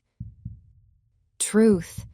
And when the burden of truth finally arrived, it did not arrive as a single shattering moment. It arrived as a slow constriction, tightening around him in increments so small that, for a time, he could still pretend he was in control of the shape it would take. The public record eventually formed a clean outline, dates, movements, locations, decisions. But the human record remained uneven, and it is the human record that refuses to settle. The human record is made of tone and atmosphere, of the way a person's presence changes a room, of the subtle decisions that precede catastrophe. It is made of what people felt, but could not name while there was still time to name it. In the months before the disappearance, there had been an ordinary kind of strain that many households recognize: exhaustion, financial pressure, the relentless scheduling of young children, the constant negotiation between adult needs and parental duty. In healthy marriages, those pressures can create friction without creating collapse, because the partners remain emotionally aligned even when they are tired. They argue, they repair, they take turns carrying weight. The friction stays on the surface. In this home, the strain did not remain on the surface. It sank into a deeper imbalance, and that imbalance altered the meaning of every ordinary stressor. A bill was not simply a bill. It became evidence of being trapped. A child's needs were not simply a child's needs. They became interruptions. A spouse's desire for reassurance did not raid as love. It raid as demand. Chris's emotional withdrawal did not need to be loud to be effective. It could be delivered in the smallest, most dismissible ways: a delayed response, a lack of touch, a flatness where warmth should have been. These are not dramatic behaviors. They are easy to excuse. They can be explained away as fatigue, distraction, personality. And when a warm spouse is committed to keeping a marriage intact, they often become skilled at excusing what hurts them. They tell themselves it is a phase. They work harder. They intensify care. They become more visible, hoping visibility will draw the other person back. But withdrawal, when used as a tool, does not invite repair. It invites pursuit. It shifts the emotional labor onto the pursuer, and over time it trains them to accept instability as normal. Shanann's life, outwardly, was full of motion and connection. She built community. She maintained relationships. She filled her home with plans and small celebrations. That kind of living requires hope. It requires the belief that effort matters, that if you keep building, the structure will hold. The tragedy is that she was building around a void she could not fully see. Chris's internal reorientation toward a different life was not merely a private fantasy. It was a quiet severing. The more he invested emotionally elsewhere, the more his family became, in his mind, an obstacle to be removed rather than a bond to be honored. This is not a transformation that announces itself with rage. It is often colder than rage. Rage burns and then recedes. This kind of decision hardens. It convinces itself. It rationalizes. It becomes capable of treating other people's humanity as an inconvenience. Afterward, many people tried to locate a single moment where everything turned. They searched for a hinge point, a fight, a confrontation, an obvious escalation. But the case resisted that simplicity. It suggested something more unsettling, that the turning had been gradual, and that by the time the final act occurred, it may have felt to him less like a rupture and more like a conclusion he had already reached privately. That private conclusion is where the story remains most chilling, because it cannot be fully entered from the outside. The timelines can be understood. The logistics can be understood. The consequences can be measured. But the internal permission, the quiet decision that other lives no longer count as fully real, remains beyond ordinary comprehension. This is why the case continued to haunt the public imagination long after the legal outcome was fixed. It exposed a frightening mismatch between appearance and capacity. It showed that the mask of normalcy does not require charisma or theatrical manipulation. It can be worn by someone unremarkable, someone whose calmness is mistaken for decency, someone whose silence is interpreted as stability. And it forced a reconsideration of what control can look like inside a home. Control does not always arrive as shouting. It can arrive as absence. It can arrive as the quiet refusal to meet another person emotionally.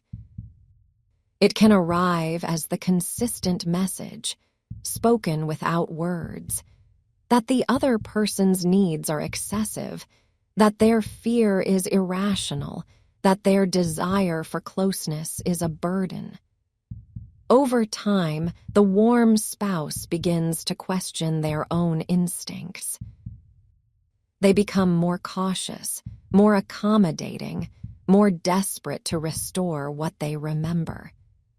Shanann's warmth, her visibility, her emotional presence made her easy to perceive in the story. The children's innocence made them impossible to rationalize away. Chris's coldness was harder to see at first because it did not posture as cruelty. It postured as quietness, and quietness in many cultures is treated as virtue. It is seen as maturity, as steadiness, as self-control. But self-control is not the same as empathy. When the case settled into its aftermath, it left behind two separate realities. One was the factual reality, what happened, where and in what sequence.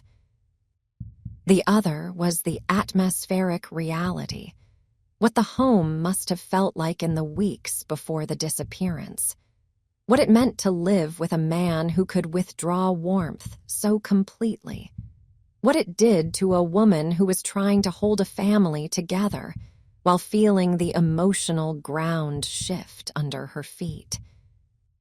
That atmospheric reality lived on in the people who had known Shanann personally. They did not merely lose a loved one. They lost the version of the world in which her efforts could protect her. They were left with the unbearable knowledge that devotion does not always shield a person from the coldness closest to them. They were also left with the remnants. Photographs that now carried a double meaning, holiday memories that could not be revisited without pain. The small, ordinary details of Shanann's life that had once been comforting and were now sharp. Even the most benign objects, a child's shoe, a hairbrush, a small jacket, could become a kind of silent grief because it was evidence of a life that should have continued. And then there was the house. Houses are built to hold families, not to hold aftermath. Yet the Watts home became a container for public memory. People who had never stood inside it could picture it with clarity. They knew the staircase, the front door, the rooms that had belonged to children. The house became a symbol precisely because it was so ordinary. It looked like any other home in any other development, the kind of place where people believe they are safe because the walls are new and the neighborhood is quiet. Over time, the house could not remain simply a home. It became something people drove past with a lowered voice. It became a marker of unease. It represented the fear that the worst things can happen without warning signs that feel obvious at the time. The community around it continued living, because communities do that. They refill with the noise of everyday life. They host new families. They resume routine. Yet something subtle changes after a case like this. The illusion of distance from catastrophe breaks. People listen more closely. They notice what they once ignored. A late-night argument heard through a wall. A child crying too long. A spouse who seems suddenly absent in a way that feels more than tiredness. The story's enduring power lay in that shift. It did not offer the comfort of a clear villain who looked like one. It offered only the unsettling possibility that danger can be quiet, domestic, and well disguised. Chris, meanwhile, remained a figure of unnerving consistency. Even as the consequences became permanent, his outward presentation did not transform into the kind of grief that would have matched the scale of loss if the loss had been inflicted upon him rather than by him. He continued to appear as someone managing a circumstance rather than drowning in it. This was not proof in the legal sense. It was something subtler, the emotional mismatch that many people recognized instinctively, the sense that the human response one would expect was absent. That absence became part of the case's psychological footprint. It suggested a man who had lived behind a mask for so long that, even when the mask was no longer useful, he did not fully know how to remove it. Or worse, it suggested a man who did not experience the same internal boundaries others rely on, boundaries that make certain actions unthinkable regardless of pressure or desire. In the years after, the story continued to be revisited not because people enjoyed it, but because they were trying to understand the shape of a threat that did not announce itself. They returned to the early days of the marriage, to the family photographs, to the public image of domestic stability, searching for the early indicators that might have been missed. They asked themselves what warmth can do in the presence of coldness, and where the line is between ordinary marital strain and something more corrosive. The answer was never simple. It rarely is, because in many households, the early signs of emotional control do not feel like danger.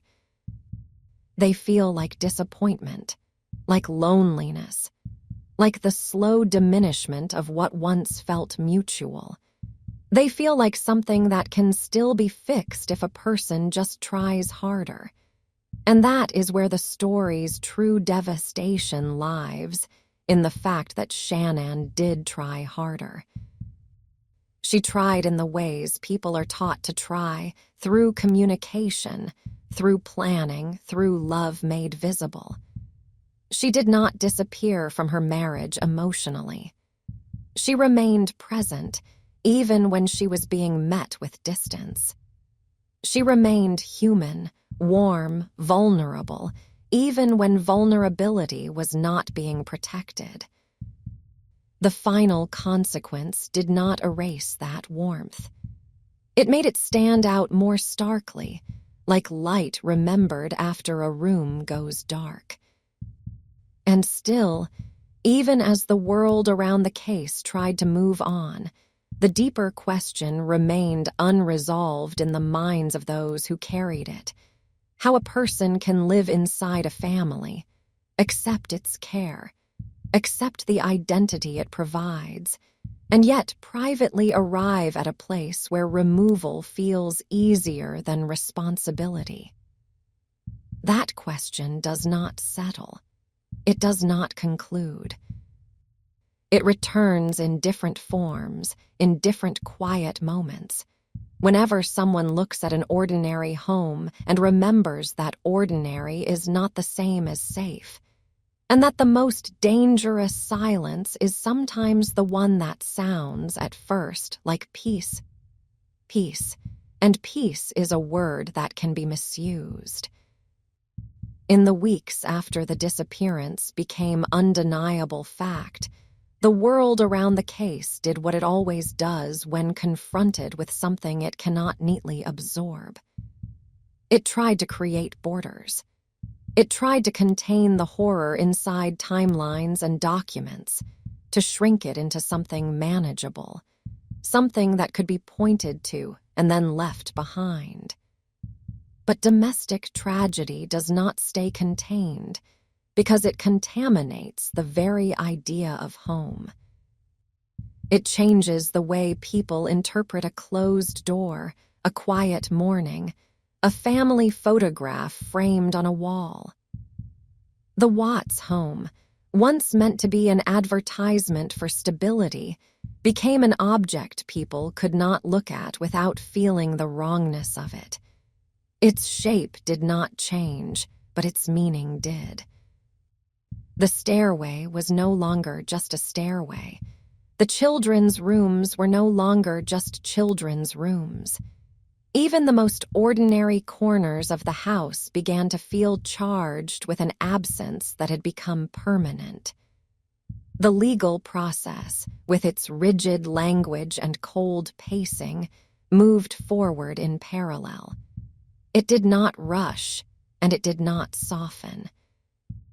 It applied pressure through repetition and structure, returning again and again to what could be verified. That repetition had its own cruelty, because every return to the facts required a return to the loss. Names were spoken in formal contexts where warmth had no place. The family was reduced to terms that belonged to process, not to love. And still, even within that procedural atmosphere, the emotional imbalance at the center of the case remained visible to anyone willing to notice it. It was visible not as a dramatic spectacle, but as a quiet contrast. On one side, a life that had been lived outwardly, warm, connective, active, full of effort. On the other, a life that had been lived inwardly, contained, private, increasingly detached, protecting its own comfort above everything else. This contrast did not need to be declared. It was evident in the shape of what remained. Shanann's presence, even after she was gone, continued to radiate through the objects and routines she had built. Her planning was still visible in calendars and reminders, in the way a home had been maintained to support children, in the small systems that mothers often create without anyone noticing until they disappear. It became clear in her absence how much of the family's functioning had been held up by her attention. The children's presence remained in a different way, less structured, more fragile. They were present in soft items that still held their shape, in toys that no longer moved from room to room, in the sense that their lives had been interrupted mid-sentence. Childhood is made of unfinished sequences. A favorite show, a bedtime ritual, a small game repeated endlessly. When that sequence is abruptly cut, the unfinished quality becomes unbearable. Chris's presence, meanwhile, remained in the only way it could as the person left standing in the space where a family should have continued. Yet even that standing carried its own absence. He was physically there, but the emotional gravity that should have pulled him toward visible collapse did not appear in the same way. The effect was not simply unsettling. It was clarifying. It suggested that the emotional core of the family, the part that created warmth and mutual attachment, had not lived in him in the way it lived in Shanann. In the public mind, this created a kind of haunted fascination. People wanted to understand not only what happened, but how it could happen without loud warning. They wanted to believe there were signs so obvious that anyone would have recognized them, because that belief offers comfort. It implies that catastrophe is avoidable if one is vigilant enough. But the case offered a more difficult truth, that the signs, when they exist, are often disguised as normal marital difficulty. Emotional coldness can look like introversion. Control can look like calmness. A person who withholds can be described as simply not expressive. A spouse who is trying to hold everything together can be described as dramatic, demanding, overly sensitive. The language of everyday life is often not equipped to name emotional manipulation when it arrives quietly. In hindsight, the months leading up to the disappearance began to look less like a marriage going through stress and more like a marriage being slowly hollowed out from one side. The shift was not primarily external. It was internal. Chris's inner life had become oriented toward escape, and escape has a particular psychological temperature. It makes responsibility feel like imprisonment. It makes other people's needs feel like obstacles. It makes consequences feel unfair. For some men, that feeling creates conflict and then departure. For others, especially those who have built their identities around appearing steady, the feeling creates a more dangerous kind of private logic. They begin to imagine that the cleanest solution is one that avoids confrontation, avoids public judgment, avoids the messy reality of leaving. A clean solution is rarely clean for anyone but the person who wants it. And in a family, the people most harmed by the pursuit of a clean solution are often the ones least capable of defending themselves. The children do not negotiate the terms of a marriage. They do not choose the emotional weather of a home. They live inside whatever atmosphere the adults create, trusting that the people who feed them and tuck them in will also protect them.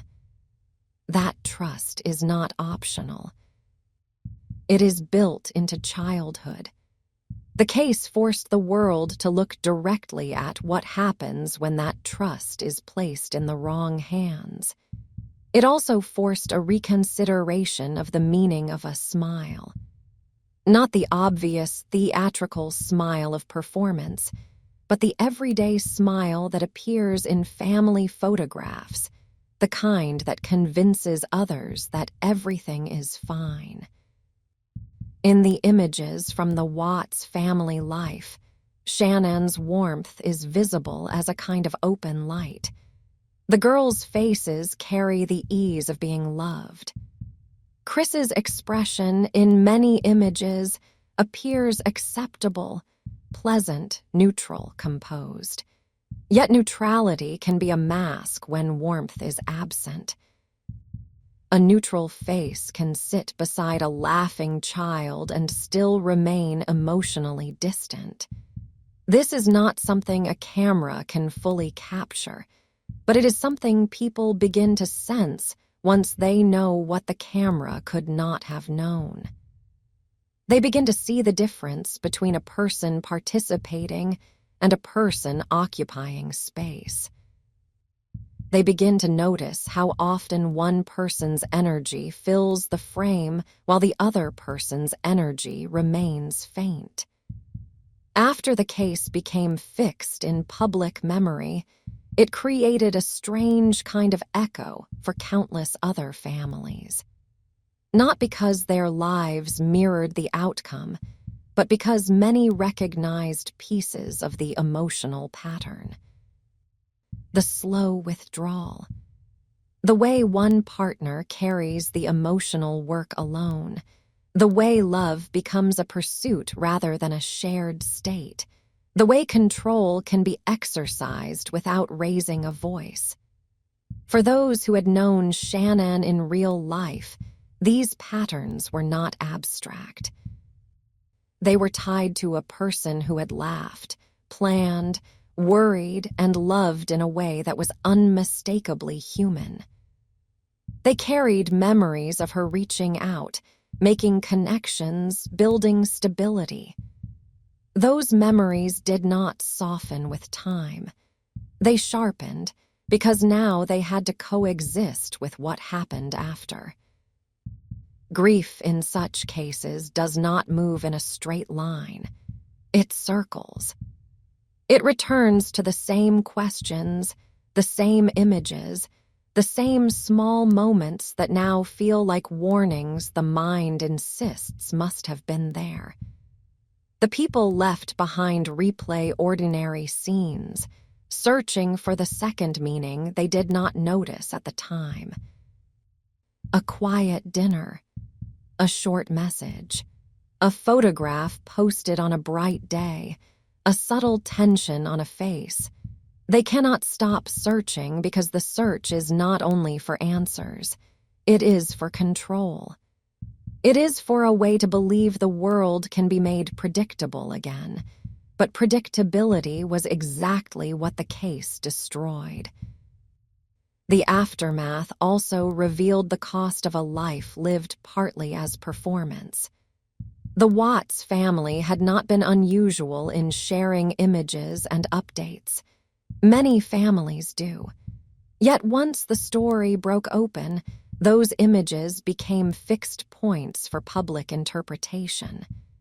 They were examined for authenticity, for strain, for hidden signals.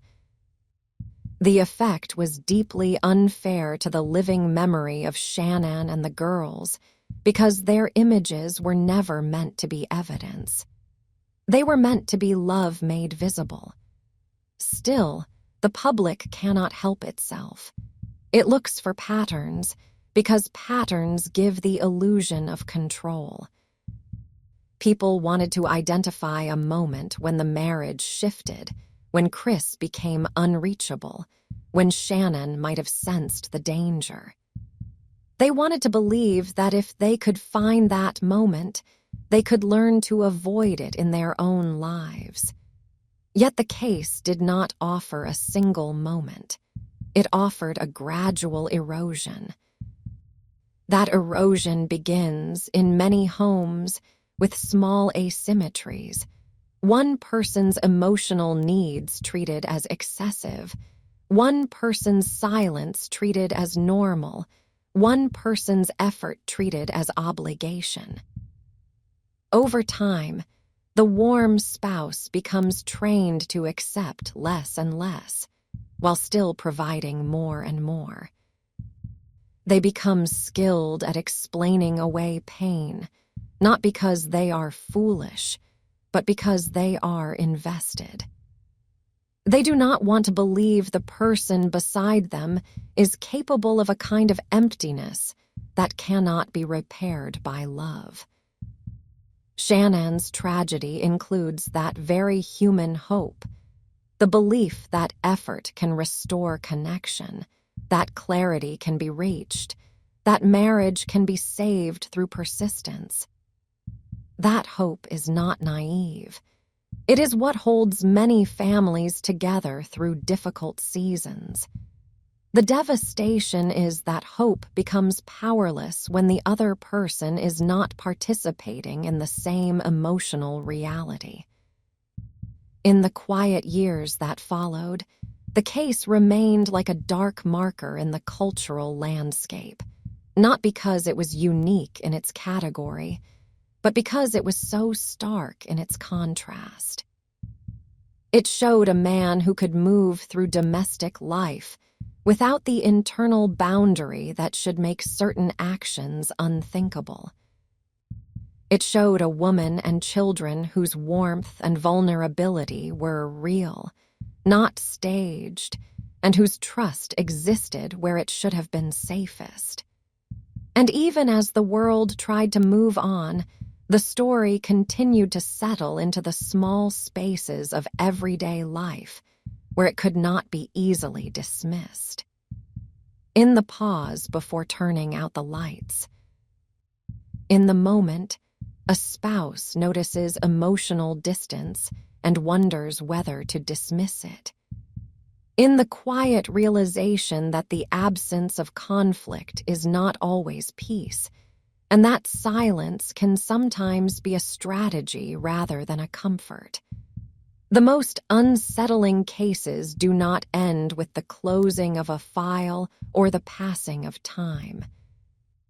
They remain quietly as reminders that a home can look perfect in daylight and still contain a darkness that is methodical, restrained, and patient, waiting behind the facade of routine, until the routine itself becomes part of the disguise.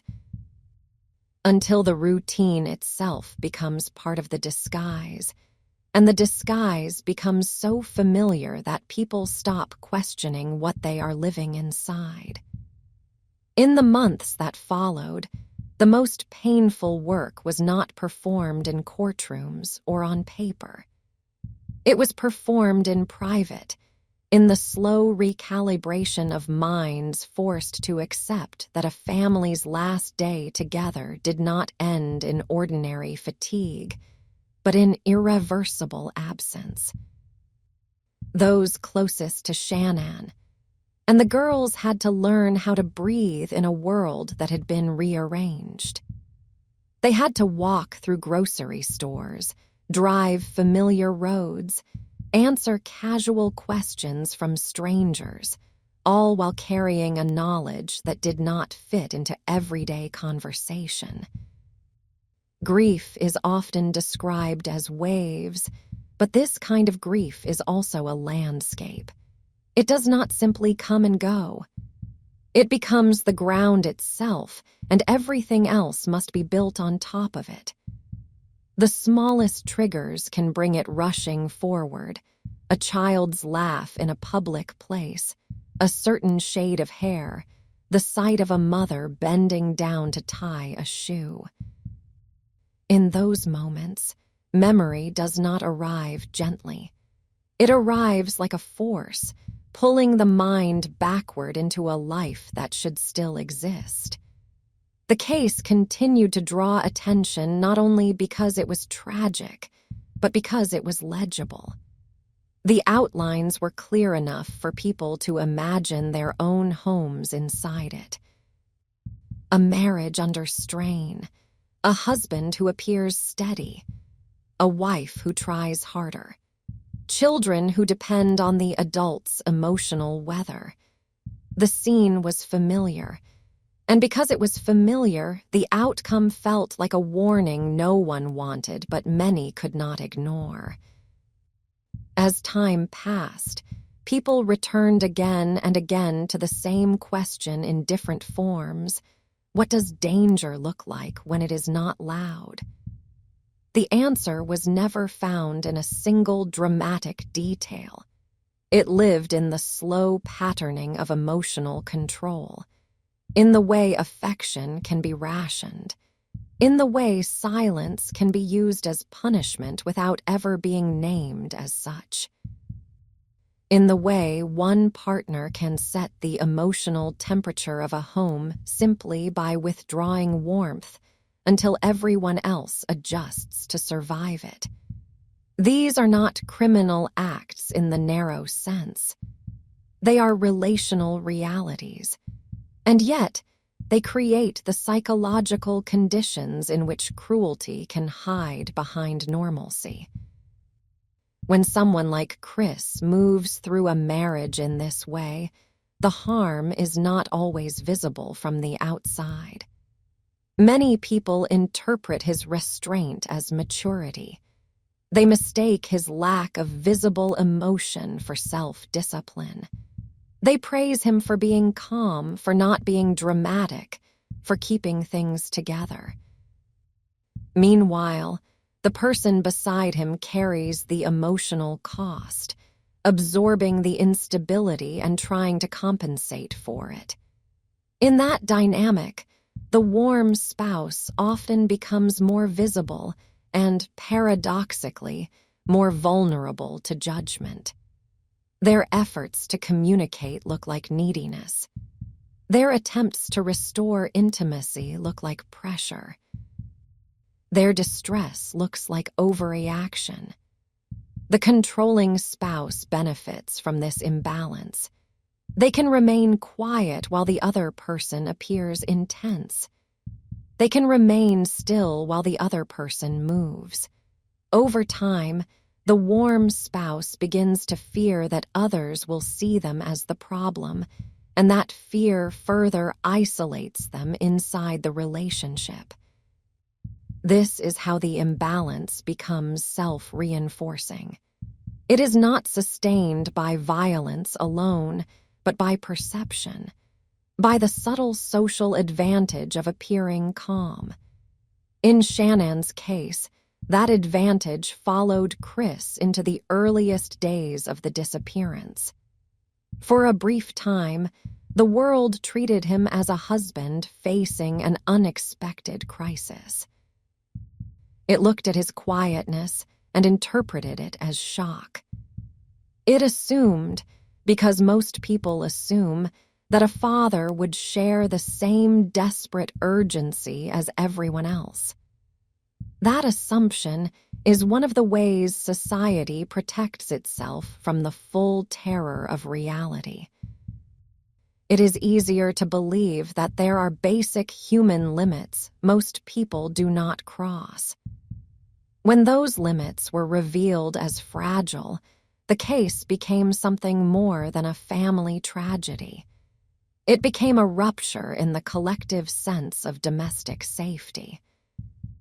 It forced people to consider that the person who appears least threatening can still possess a private logic that is ruthless.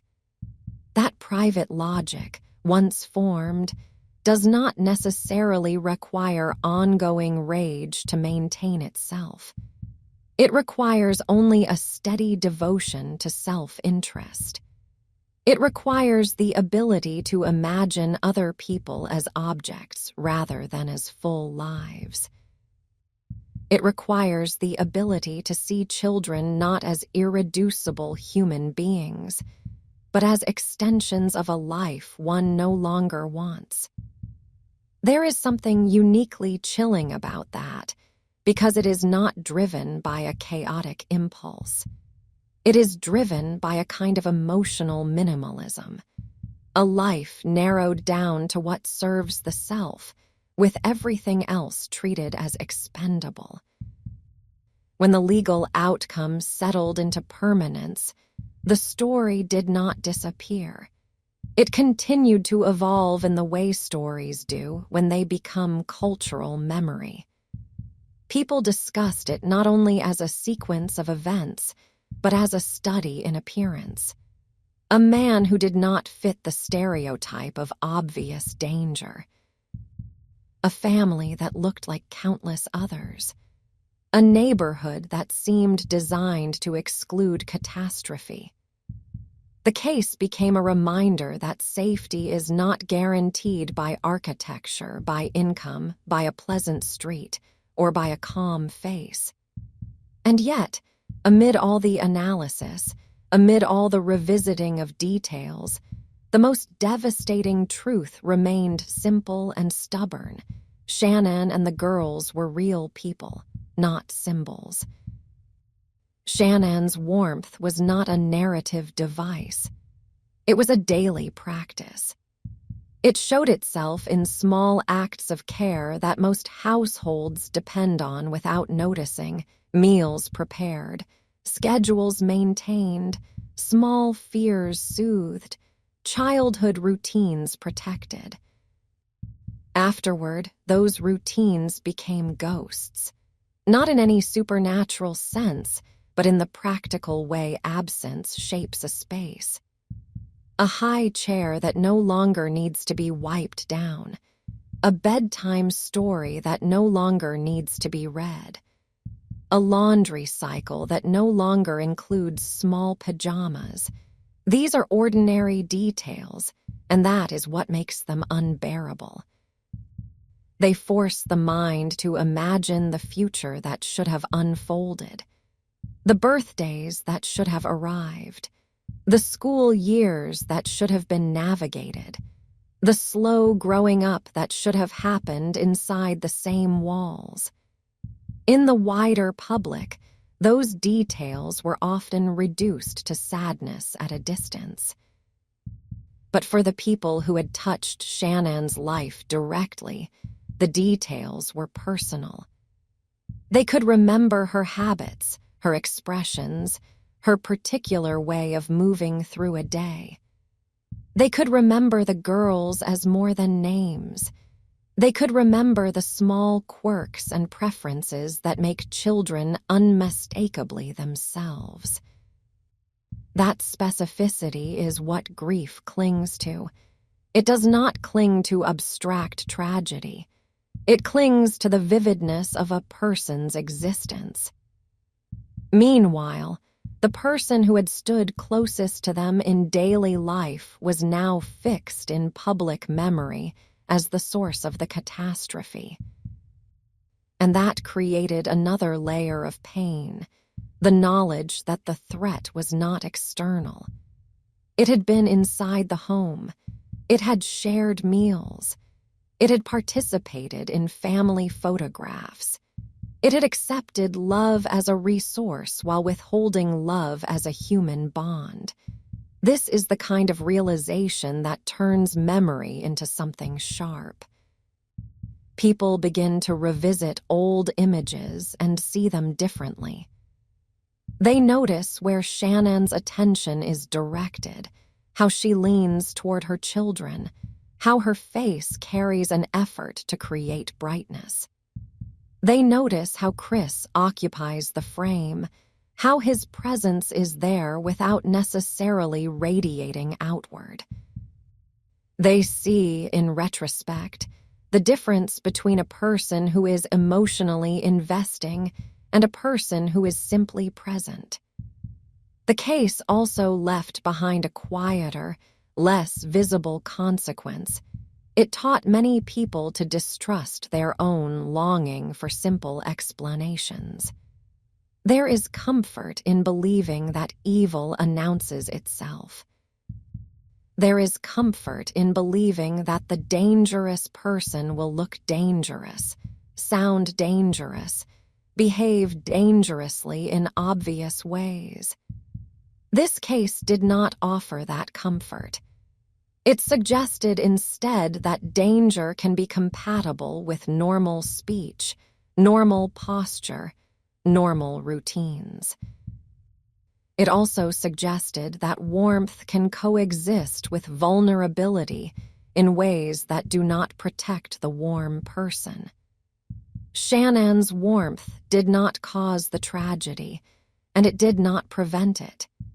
It simply existed as a human quality, and that quality was placed in proximity to someone capable of treating it as meaningless. That is what made the story so heavy. It did not resolve into an easy moral lesson. It did not provide a neat boundary between good and bad behaviors in the everyday sense. It offered only an unbearable contrast, a mother building a home with love, and a man moving within that home with a private agenda that grew colder over time. And even after the public attention shifted elsewhere, even after new stories replaced this one in the daily stream of catastrophe, the case remained embedded in certain quiet moments. Moments when people notice emotional distance in their own lives. Moments when a silence feels too complete. Moments when routine feels less like comfort and more like a cover.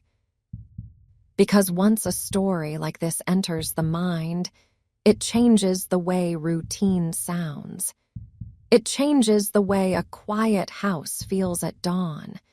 It changes the way a driveway looks when a vehicle is backed in instead of parked the usual way. It changes the meaning of calm. And in those altered meanings, the case continues to live, not as spectacle, but as a slow, unsettling awareness that the facade of inside the home, that mask can function as a kind of leverage. It sets the terms of what is considered reasonable. It punishes emotional expression by treating it as excess. It rewards compliance with brief moments of reassurance, just enough to keep hope alive. Shannon's efforts to restore closeness would not have been read by her as weakness. They would have been read as love, as commitment, as the necessary work of marriage under stress. Yet in a dynamic where one person has begun to withdraw for self-serving reasons, the other person's love becomes an inconvenience. It becomes a demand for honesty. It becomes a force that threatens concealment. When concealment is the priority, intimacy becomes the enemy. That is how a relationship can drift into a place where the warm person is still living in the marriage and the cold person is living beside it. The warm person continues to plan, to repair, to reach. The cold person begins to treat that reaching as pressure and to imagine relief not through resolution, but through removal. This is the psychological terrain where the case becomes most unsettling, not because it requires dramatic evil, but because it reveals a gradual narrowing of empathy. A life becomes reduced to a set of obstacles and benefits. A family becomes a structure that provides identity while demanding responsibility. The moment responsibility begins to feel intolerable, the person whose empathy has narrowed does not search for a humane exit. He searches for the exit that preserves his comfort and protects him from exposure. Exposure matters in this story. Not exposure as embarrassment, but exposure as consequence. Divorce is public. It is messy. It is emotionally humiliating for those who pride themselves on appearing steady. It requires explaining oneself. It requires enduring the anger and grief of the spouse left behind. It requires being seen as the one who caused pain. For many people, that discomfort is simply part of adult accountability. For someone whose self-image depends on control and on being perceived as reasonable, it can feel unbearable. That unbearable feeling can create a dangerous kind of internal logic if the cleanest outcome is the one that avoids confrontation. Then the cleanest outcome becomes the goal. The tragedy is that what feels clean to one person becomes annihilating to everyone else. After the case, the public attention moved through predictable stages: shock, obsession, analysis, exhaustion. People debated motives, dissected timelines, searched for missed warning signs. But while the public studied the story, the people closest to Shanann and the girls were living a different reality. They were living with the ongoing violence of time continuing, with birthdays that arrived as dates without meaning, with holidays that became reminders instead of celebrations, with the continuous presence of unanswered questions that no procedural outcome can satisfy. The hardest question was never simply what happened. The hardest question was how. How a man could inhabit the role of husband and father while privately detaching from the humanity of the people he lived beside. How the emotional bond that should have been protective could fail so completely. How a home could look stable while becoming, quietly, an unsafe place. The house itself became a kind of public symbol, but symbols are shallow compared to the lived pain of the people who knew the family. For them, Shanann was not a character in a story. She was a person with habits, tone, preferences, and a particular way of moving through a day. The girls were not abstractions of innocence. They were specific children with specific rhythms, small quirks, small joys. That specificity is what makes the grief persistent. It cannot be generalized into lesson or morality. It remains stubbornly personal. Even in broader culture, the case did not settle into a simple warning. It settled into discomfort. It reminded people that the domestic sphere is not automatically safe, that a tidy home can conceal emotional imbalance, that the absence of visible conflict is not proof of harmony, that silence can be a method rather than a neutral trait, that the person who appears most calm may be the person most invested in controlling the narrative. It also exposed a painful truth about warmth, that warmth, on its own, cannot guarantee safety. Warmth can sustain a family through stress. It can heal ordinary fractures. It can create resilience. But warmth cannot compensate indefinitely for a partner who has withdrawn empathy. Love cannot restore a bond that the other person no longer recognizes as binding. In the years that followed, what remained was the changed texture of ordinary life for those who had absorbed the story. They listened differently to neighbors. They paid attention differently to small domestic cues. They learned to interpret emotional distance not as harmless, but as something that deserves scrutiny. They became less willing to dismiss the quiet feeling that something is off. Yet even this heightened awareness offered no comfort to the people most directly impacted. Awareness cannot travel backward. It cannot re-enter the home on that last ordinary night and change the outcome. It cannot protect Shannon's hope or preserve the girl's trust. It cannot rewrite the private logic that had already formed in the mind of the man who lived beside them. And this is where the story remains, heavy and unresolved, not in the factual sense, but in the human sense. A family can be taken from a home, and the home can remain standing. A legal process can conclude, and the grief can continue. A community can resume routine, and still carry a quiet fracture in its collective sense of safety. In the early morning hours, when a neighborhood is still, and a house holds silence, the world wants to believe the silence is harmless. It wants to believe a quiet home is simply sleeping. This case carved a different association into memory, That silence can also be absence, and absence can also be intentional, and intention can be hidden behind a calm face and a familiar routine.